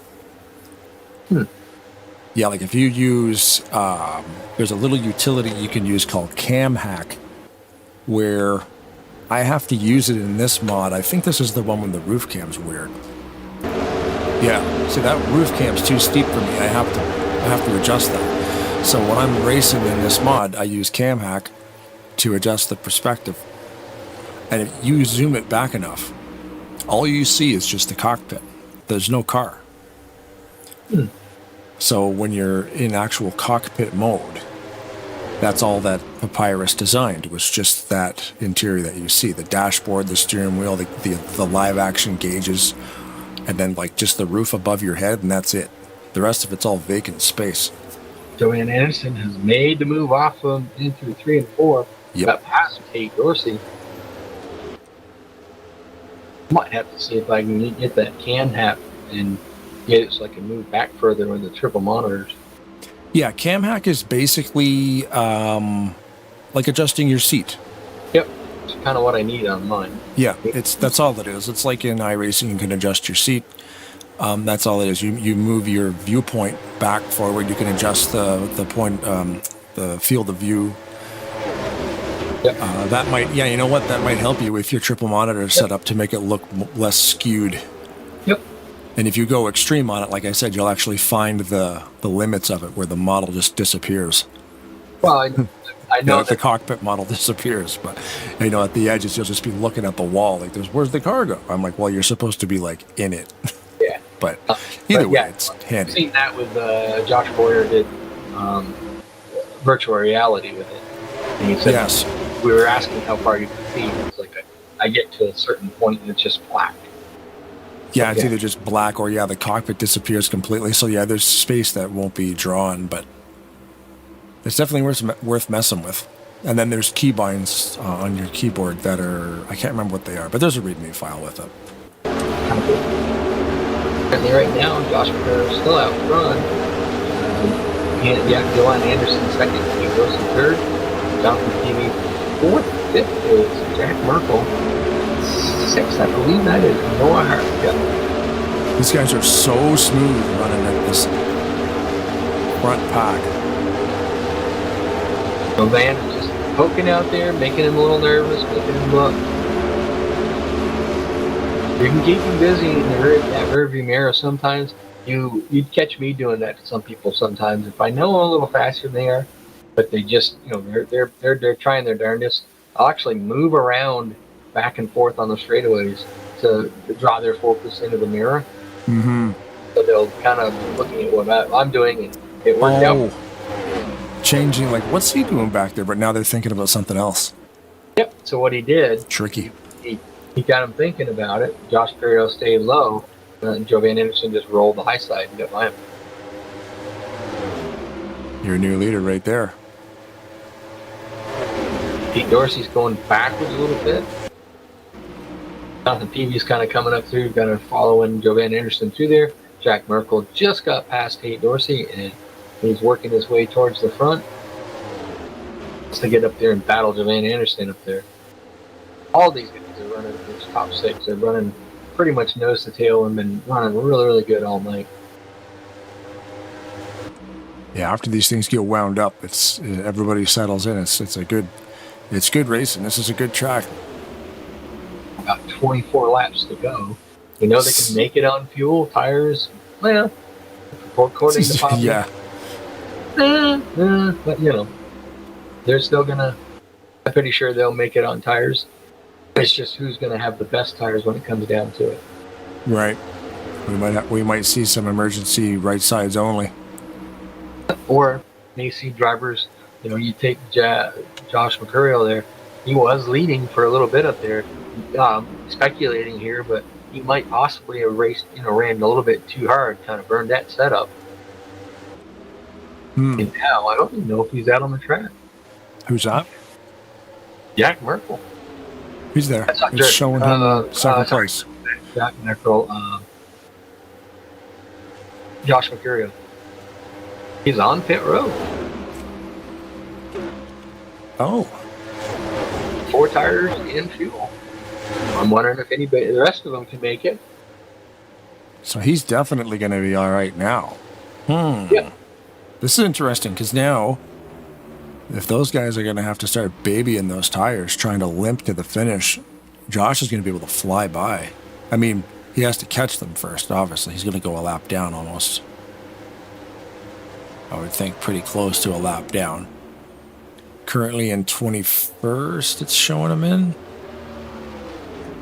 Yeah. What'll be interesting is if he gets out there on new tires and everybody else has to pit, he's going to be flying. He's not going to be worried about saving and conserving these tires at all. So, but there again, he might have not pitted on that last one. A few of these guys may have. Right. It could be a little bit different. You can see the speed that he has now coming out of that pit stop that he just made. He's driving by everybody. Oh, that looked like Mendez down there just missed him. Look at him driving by everybody. That's what we call four tires in a cape. Mm-hmm. You look like Superman when you come in and take 4 tires on a track like this. Yeah. Ooh, you're right. I just have to glance over at the broadcast. I see where he just missed Mendez. Yeah. League administration runs the yellows here, though, so the game would have pulled a yellow there because that car was on the track, but because single car incident. Yeah, single car incident. He was making his way out of the way there too. I mean, maybe not under his own power, but still. No immediate danger. Mercurio has gained 1 position from 22nd to 21st.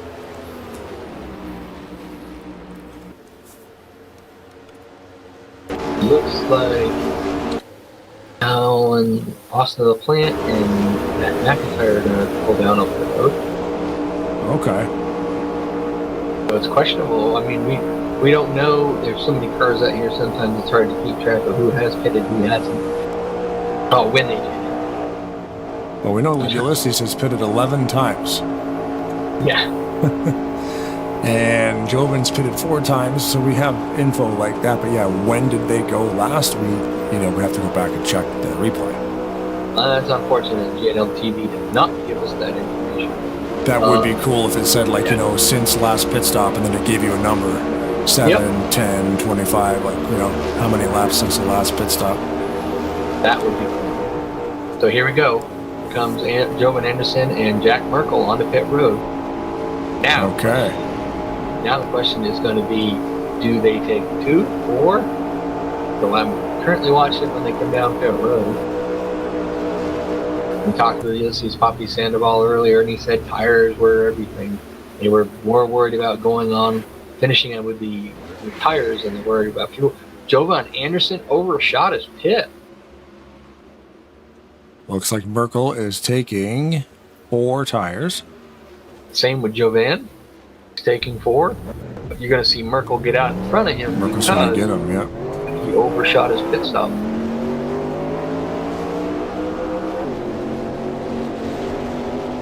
Onboard cameras provided by Robert Springs Onboard Camera Depot.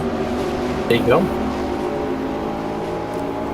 Coupon code at checkout for discount onboard cameras.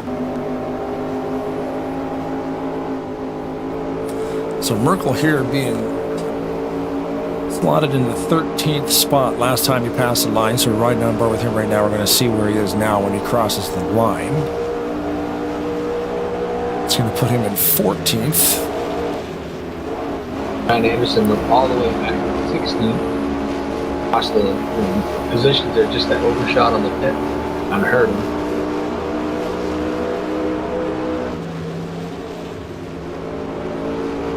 I want to know where's Mercurio. He is currently in the 12th position, so that getting a little earlier has put him out in front of Mercurio and, Jack Merkel and Dylan Anderson, so that's helped him out quite a bit. So the question is, can Noah Hart go all the way?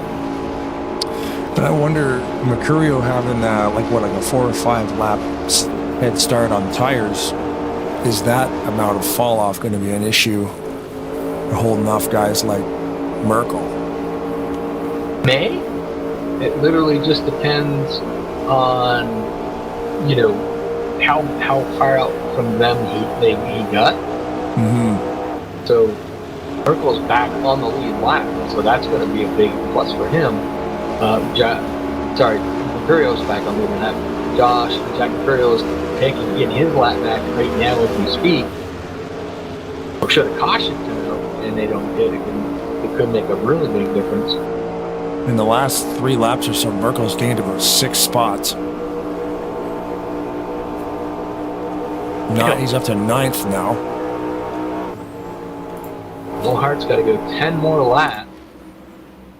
Ulysses Poppy Sandoval is currently in the 2nd position. Yard sale on the back straightaway. Oh,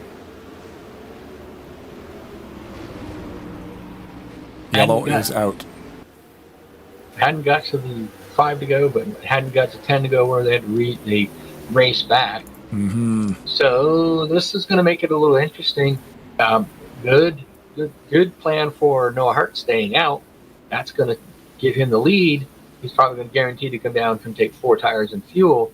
Now the question is, what everybody behind him does. Was Poppy going to go down there, just take 2, get himself out front? Do you think Noah could stay out? Or does he needs gas, eh? I don't know about gas. I imagine his tires are pretty shot. But you got to think about, you've got all these cars behind you that are, Josh Mercurio is in 7th. He's got fresher tires than you do. You go out there with old tires, he's just going to roll right by you. Yeah. He's got to take tires. There's Noah right now, yep. Now, you're probably going to see maybe everybody else come down pit road. It'd be interesting. Why I say that, these Poppy Sandoval's coming down. Trying to just find out. So Gunther had to realign too. Yeah, so Charlotte's Motor Speedway. Jack Merkel and Jovan Anderson, they both came down pit. Just a curiosity question for me is, are they going to take 2? There's Merkel right now. He's got the right sides up. I'm guessing 2 only, right? Because he just came down. Oh, no, he's doing 4. No, you got to do 4. I mean, if the guys in front of you are doing 4, the only way you're going to do that is if you can get 2 tires and get out front. But I just don't think it's going to be enough. Yeah. Tires are going to be key. We saw earlier how much an advantage Noah Hart had on fresh tires, as Tim Tower is got speeding penalty on pit road. He's into the longest line. Oh man, that's a shame for track. Yeah, because there's a few drivers here tonight. We do have 40 drivers on the track. We did have knockout qualify, so end of the longest line being not everyone.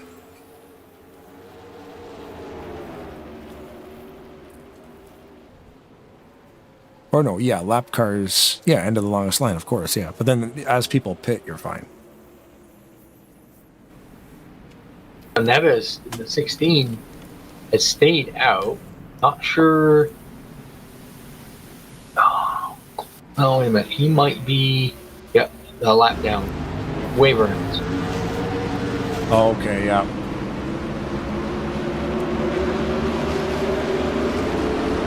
Bunch of Waverings.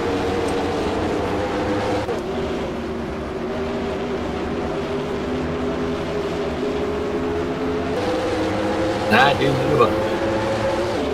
So you're going to have Noah Hart, Alexis Sandoval, Nick Gunther, Josh Mercurio, Pablo Vitor, Alonso Rodrigo, Jack Merkel, Keith Hughes, and Joanne Anderson, and then Jonathan Peavy. That is your top 10.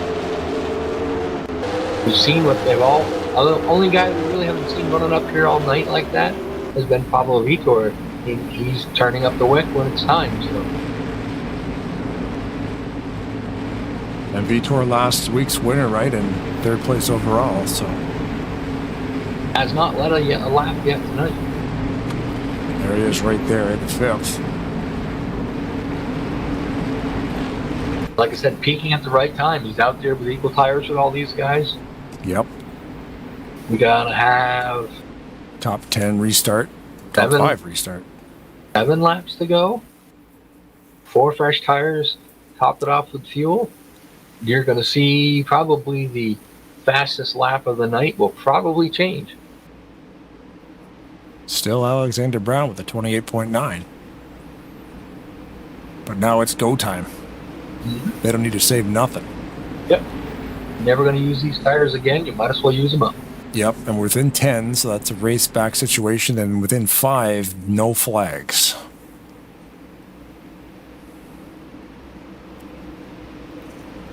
Got a bunch of M&M's cars. Yeah, lots of M&M's, lots of candy. Mm-hmm. Let's see if Noah Hart or Ulysses Sandoval can get her done. 2 Toyotas on the front row. Ulysses Sandoval was on it on the start. Noah Hart's coming back on the bottom. Question is, can you manage to roll the corner? Noah drives that in there real deep. Yeah. Gonna clear him. Barely. He's leaning on Ulysses. Oh, Ulysses gonna give him a shove, almost. Here comes Josh Mercurio on the bottom there with the old caddy. Nick Gunther right behind him. Everybody looking for that clean air out there. Yeah, Nick Gunther back up there too. He got involved in a couple of wrecks tonight. Lap number 120 of 125. So we are within 5. There will not be another flag until our yellow is out. 2 crispy cars. I was going to say there will not be another yellow flag. Or the only flag you'll see is a white and a green, or a white and a checker, but the yellow came out. What?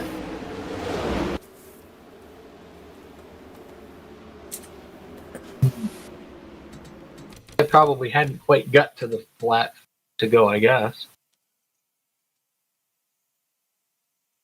I didn't see when it came out here. So here's... see if I can get a view of it.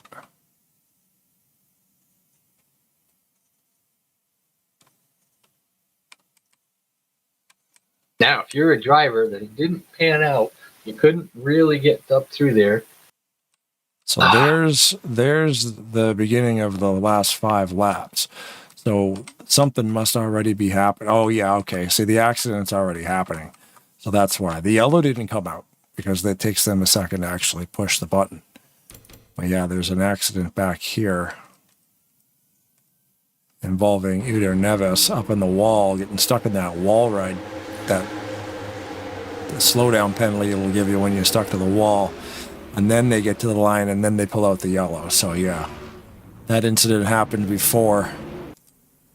So that's the reason for that. I'm going off the flag. It's not the flag. It's the incident. Right. So the incident happened before the leader got to the line, like a literal half lap, like not a half a lap, like a quarter of a lap before. So.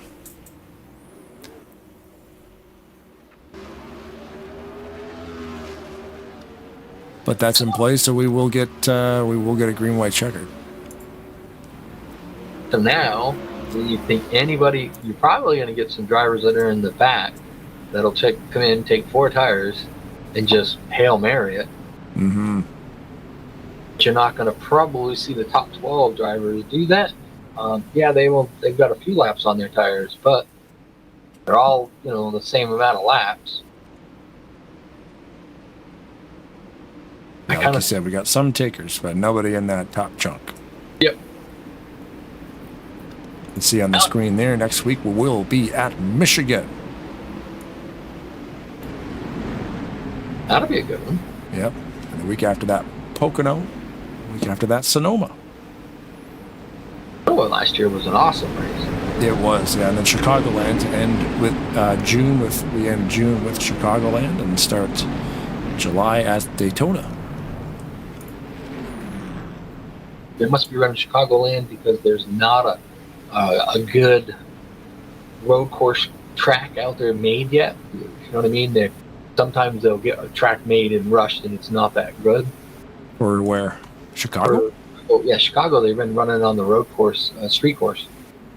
Right. Oh, is the version that's out for this not good? It looked pretty awesome. I have no idea. I haven't run on it yet, so I wouldn't know. But it looked great. I mean, I've never raced on it, but it looked really good. It was done by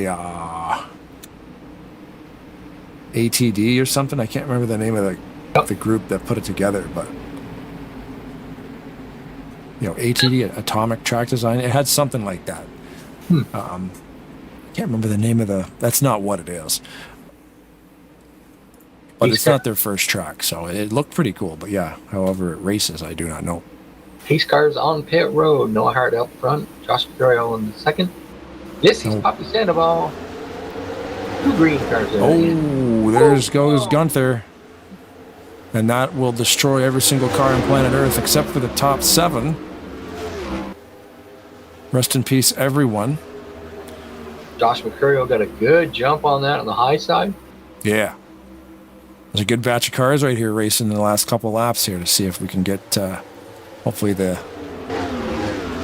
disaster that happened on the front there gets sorted before these guys come around. White flag this time by. Oh no! Big wow, that was a big one. Oh, looks like it's going to be Mercurio.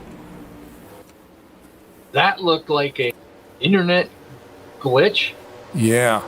Somebody looked like they just kind of appeared out of nowhere on my screen, unless I missed something. Alison Rodrigo kind of was going down through there, and all of a sudden he was up to the wall. Next thing you know, he was down by the inside of the track, which, of course, Ulysses Sandoval was there. Josh Mercurio was going to take the win. Jovan Anderson did not make second, or did he? Yes, he did. He made it to second. Pablo Vitor. And Vitor in third. Yep. Wow. Well, stay tuned. We'll be going scrubbing around through that replay. And can you believe Mercurio wins this race? Yeah, that was crazy. He made the right move on that start.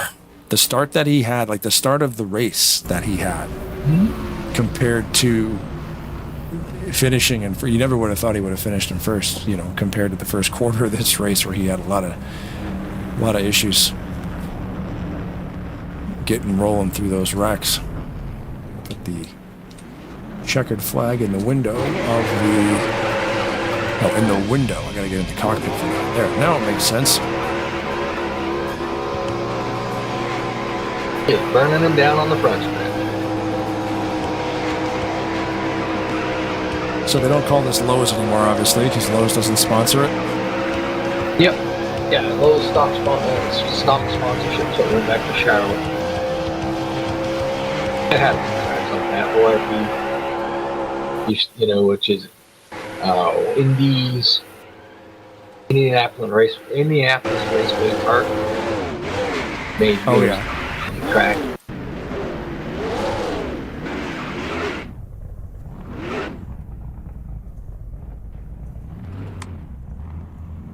Now is there a victory lane? I guess we're going to see. Nope. I thought he was going to find victory lane there for a second.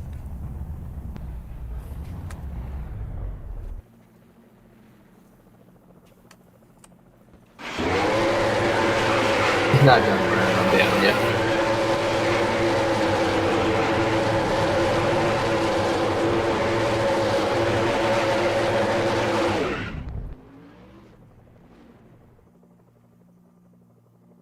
What a run by Joshua Mercurio. Yeah. Excellent run. Pad his points lead a little bit. Hey, Gunther, let's just see where he finished. Still managed to come out in 5th, so that's pretty good for Nick. That will help his, points parade going on, but, he was up there near the front until they got tangled up in the episode there, so. All right, let's see if we can get Pablo Victor up here. Paulo. Why do I call him Pablo? It's close. I get it eventually. Yeah. I mean, I might have said it by accident too, but Paulo Vitor, number 3. You might want to grab Benjamin as well. Wait a minute, that's why I'm trying to find him, and he's already moved him up into the Benjamin already grabbed him. Hey, Ben. Hey, Blaine. Hey, Rod. Buddy, looking for Paulo there. He was just there, and then I went to grab him, and he disappeared. I don't know what happened. He's probably a little shy right now. Okay, well, with that, I'll give him a ring and.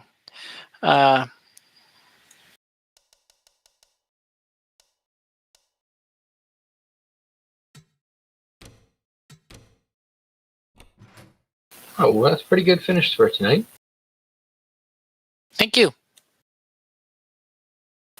Guys had a good job. It was quite the finish there. Tires were very, very important tonight. That was a pretty cool situation. I just happened to notice that Tate Dorsey on the GNL TV went a lap down, lost connection. It must have been on the last lap. I believe that is the case. Whoa, that's gonna suck. All right, Paul is back in.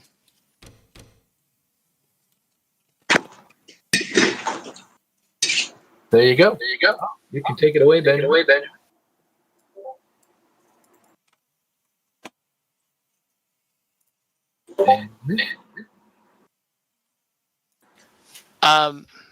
Interview him. Blaine. Yes, sir. We've got our third place finisher here. Paulo, 2 weeks in a row we're talking to you, buddy. We just got to get your thoughts on what an awesome race. Finding your way to the end of that thing and getting a podium finish. It's unexpected, but I crashed at lap 44. I don't know. One moment. Caralho.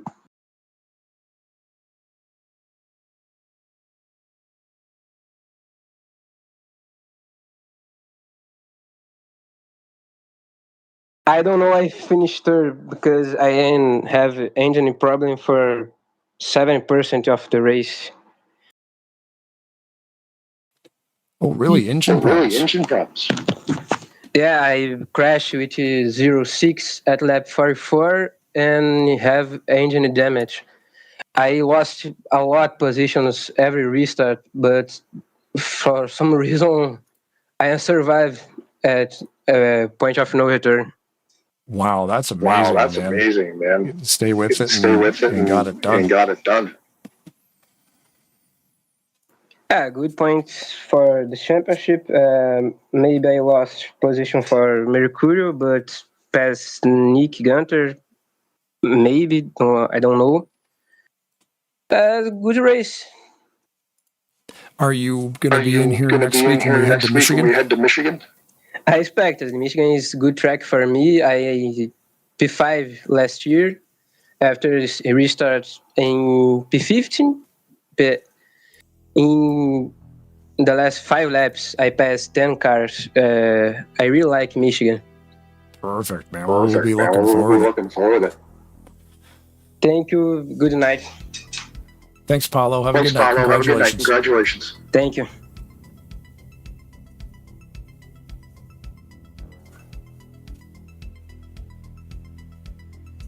Javon Anderson, you got Rod and Blaine in the booth. You got a copy? I do got a copy. How's it going? Well, I had you pegged for the win tonight, bud. You kind of disappointed me there. Had come up second place, but you had a pretty decent race. Got caught up on a little bit of stuff there. You know, you got back there. I managed to work a way back through the pack. Just couldn't quite get there at the end. Yeah, I was just happy that I got back to where I did. Very lucky. I was scared about 3 times there on the last last restart. I don't know how I survived, so I'm just shocked and grateful that I was able to recover that far. But you know, mistakes happen. It's part of it. But we recovered the best we could. So I had a great time. And you come in here not even racing at all yet this year. The first time you're racing here with these guys. So you basically, I know you well enough to know that you're here. You come to win every time, and I know second place, not what you wanted, but all in all, with the stuff that you had to deal with, coming back up to second, I mean, that's not bad. Oh yeah, absolutely. And all things considered, couldn't ask for anything more than that. So I'm grateful for the great racing that I was able to have with the guys I did tonight, and it was a lot of fun.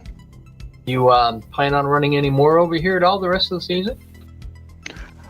Here and there I might. Tuesdays my schedule's kind of iffy, but I'm gonna do the best I can to make whatever races possible as long as it lands to my schedule. Well, there you go. Blaine, do you have any questions for Joven? Yeah, I mean, we were watching, obviously, the tire wear seemed to be the thing you guys were most worried about. Did it come into play much? I noticed there was a couple of pretty good green flag runs, but there was a lot of yellows too. I was just curious what the thought pattern behind that is. Do you expect to run a full run, or you're kind of just thinking there's going to be a yellow? Or Absolutely. Typically, especially from the beginning part of the race, until we get close to the end there where we're within a run or run and a half, my mentality is I'm always going to pace myself to go the full distance as far as I can possibly go with the car. I'm going to run, take care of the tires the best that I can, and see where I end up. And it was starting to really come to play there a time or two, right before the cautions came out. We just never got a chance to finish that run and see until the very end there when we had the green flag pit stops. And obviously when you have green flag pit stops in between cycles, that changes everything up. So, but it was a lot of fun, and I'm glad I was able to make it out. Now, it was a great race to watch, and very cool as well, seeing all the awesome paint schemes that everybody, most of the field brought Busch tribute cars, which was pretty cool. Oh, absolutely. I'm glad I was able to run one of my own tonight in honor of Kyle Busch. One of the greatest drivers probably to ever do it, and whether you loved him or hate him for how he was as a sportsman or with his attitude, he was one amazing driver. I think later on in his career, he really turned things around for himself. So it really makes it just that much more sad to see him go, but we'll honor him the best we can and move forward, because that's what he would want us to do. Do you paint your own car files?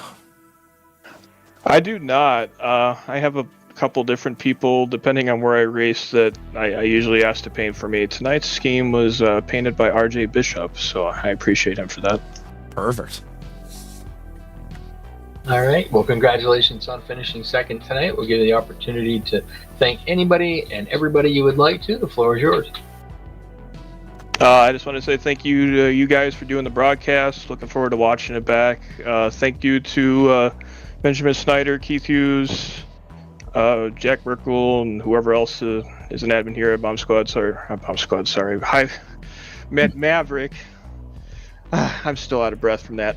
I don't know how I survived. Well, there was a couple of bombs that went off on that last lap. So yeah. I haven't botched an interview like that in a while.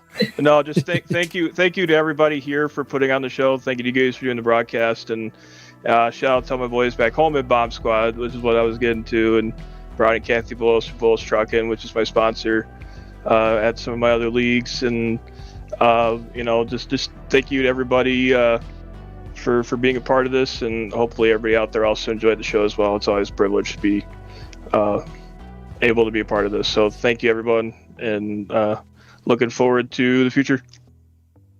All right. Well, congratulations on finishing second, and hopefully we'll see you here again soon. Thanks, Thank you. Thanks, Blaine. Thanks, Rod. Appreciate you guys.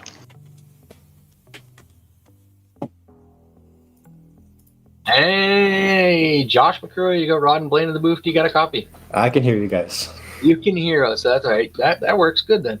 So you managed to pad your points lead a little bit. You got out there out front early. Tire strategy a little bit sometimes kind of got you off, got you back. Got involved in a little bit of an incident there when somebody checked up right in front of you and spun out there. We thought maybe that was going to do it for you because your tires were pretty well worn out. You were managed to catch a caution, get your lap back, and use the tire strategy to perfection to get yourself back up to the front and come off with a win. Yeah, I mean, I thought it was all over there. Not only was I spun out, had some rear end damage, but then looked at the F4 menu, and I've got red left side tires, so I'm nursing them around, just praying for a caution. And sadly, I think Nick got caught up in something trying to pass me and snagged a lucky dog. And then from there it was just typical Maverick race and try out some strategy, and it was fun. It was a lot of fun. I was really proud of Noah Hart for getting up there. I think he was probably one of the best in the field tonight. So for him to have a shot at the win, I thought he was going to get me too, but I just had the restart that I needed, and yeah, it was a fun race. Sadly, no Kyle Busch scheme won, but I raced like Rowdy today, so that counts. There you go. Race like Rowdy. That's a perfect way to put that. But yeah, you had a great race. Like I said, you had highs and lows of it. The emotions of it, that's got to be kind of crazy. But there you go. You got back out, and you still padded your points lead a little bit. Come in 4 points ahead of Nick Gunther, and now I think he finished somewhere around 8. So that helps. Still a long ways to go in this season. So you're gonna have 17 races after this one. You guys battling and try to stay out front. Well, I think what Nick won 9 one season and Jack won 14 one season. So there's still a lot of racing left. So I'm not counting myself, not celebrating yet, I guess is what I would say. So lots of stuff left to do. I would say you don't have a good enough lead where you could do that yet. Nope. No. No, you definitely want to try to keep, just try to stay out of trouble, keep your, head down, and just keep doing what you've been doing, which is getting great points for the, every race. So even when you have a bad race, you're still doing, pretty decent with it. So. Yep. Just, I think I've said this a couple times, but trying to be less aggressive, just focus on points, and lucky for me, people have been making mistakes and I've been able to capitalize and turn them into wins. So hopefully it keeps happening. We'll keep trying to keep it up in the top 5, this 86 car, and the rest of the team that I've got at PV and Miguel. Been working hard and practicing, and we're all really excited about all the races to come left in the season. PV was right up there with you guys. Blaine, do you have any questions for Josh? I was curious about the team thing. Like, do you guys go looking for people, or does it just sort of happen naturally when you just sort of come together, you work good with guys, and then you're like, hey, let's just do this every week? Yeah. So I just raced with PV a couple times in another league, and I was like, hey, we both have 8s in our cars, so you want to use the same number font and call it a team? And he's like, yeah. And then from there, really it's been Ben kind of pushing people our way. And we've got, I think, 3 or 4 full-time guys, and then a couple of subs that show up every once in a while, just put points on the numbers. So it's a little bit of Noah guy and a little bit of Ben being Ben and putting people together. Nice. All right. Well, congratulations on your win and padding the points lead there. That's going to be 3 on the season, so you got to keep that up. So I'll give you a chance to give shout outs to anybody you'd like to. So the floor is yours. Yeah. So I got to give a shout out to all the guys at MP Motorsports, Nick Gunther, Jack Merkel, and all the guys at NSCRA for racing hard. Ben for putting on the league. You guys for broadcasting, and then my family, My girlfriend, my fiance now. Oh my gosh. Yeah, so Congratulations. So yeah, she's my fiance. I love her very much, and I got to thank her for supporting me. She's staring at me. I got a great gift for the wedding. Racing wheel. Oh, a new one? Yeah, no, like his and her racing wheels. Oh, okay. Yeah, I've been thinking, what league was it? SMO a couple years ago ran a better half dash. And I keep poking her like, hey, you should probably practice because that's probably going to come around sometime. That's a cool idea. But, yeah. That'd be good. It'd be a lot of fun. My first marriage, we left the wedding and went to the racetrack. There you go. Yeah, I took her to Texas Motor Speedway a couple weeks ago. It was her first NASCAR race on the oval because we'd been to Dakota before, but she loved it. She loved the concessions and the whole fanfare around it, so slowly turning her into a fan too. There you go. Sporting events live are always so much fun. Like, yeah, because I'm not even a baseball fan, but I'll go to a Jays game just because you're in there, and it's way better when you're there. Especially, I can imagine a NASCAR race. I haven't been to one yet. So. Yeah, I mean, I know. Well, I don't know exactly where you're at, but I know the Canada Series is pretty exciting too. But even like your local short track, if you go to those, the noise is undescribable. So you have to go witness one. Yeah, we've got a little dirt track up north of Brockville, and I'm only a couple hours away from Mosport in Bowmanville. So that's a world-class track, and we've driven by it and seen, the motorcycles were in there the one day we were driving by, and I'm like, oh damn, this is Mosport. It's Canadian Tire Motorsport Park. Yeah.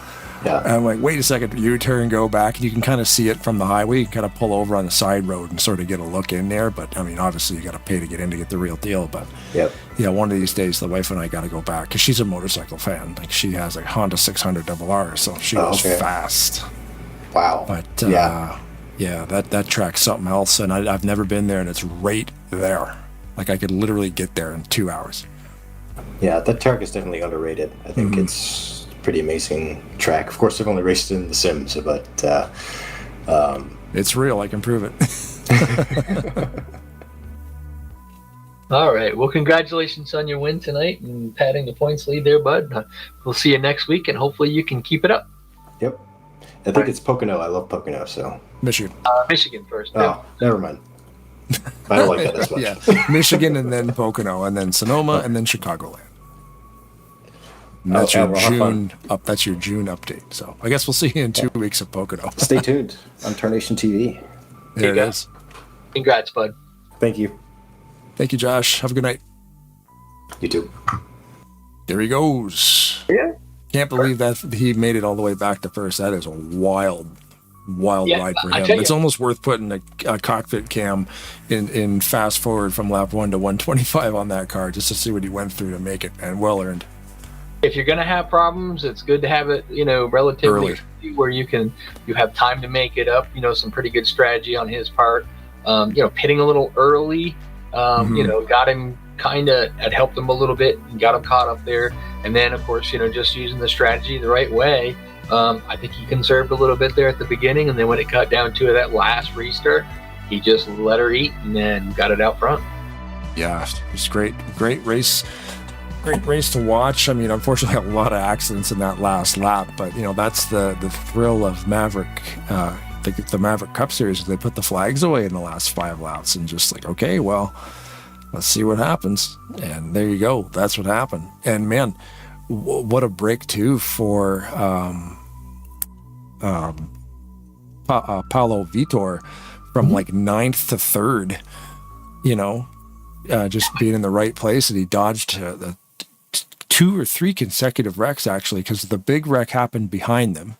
Yep. Couple guys in front of him out of the way through the next corner, a couple more guys in front of him out of the way, and all of a sudden he's in 3rd spot getting a podium finish. So he's a contender this year.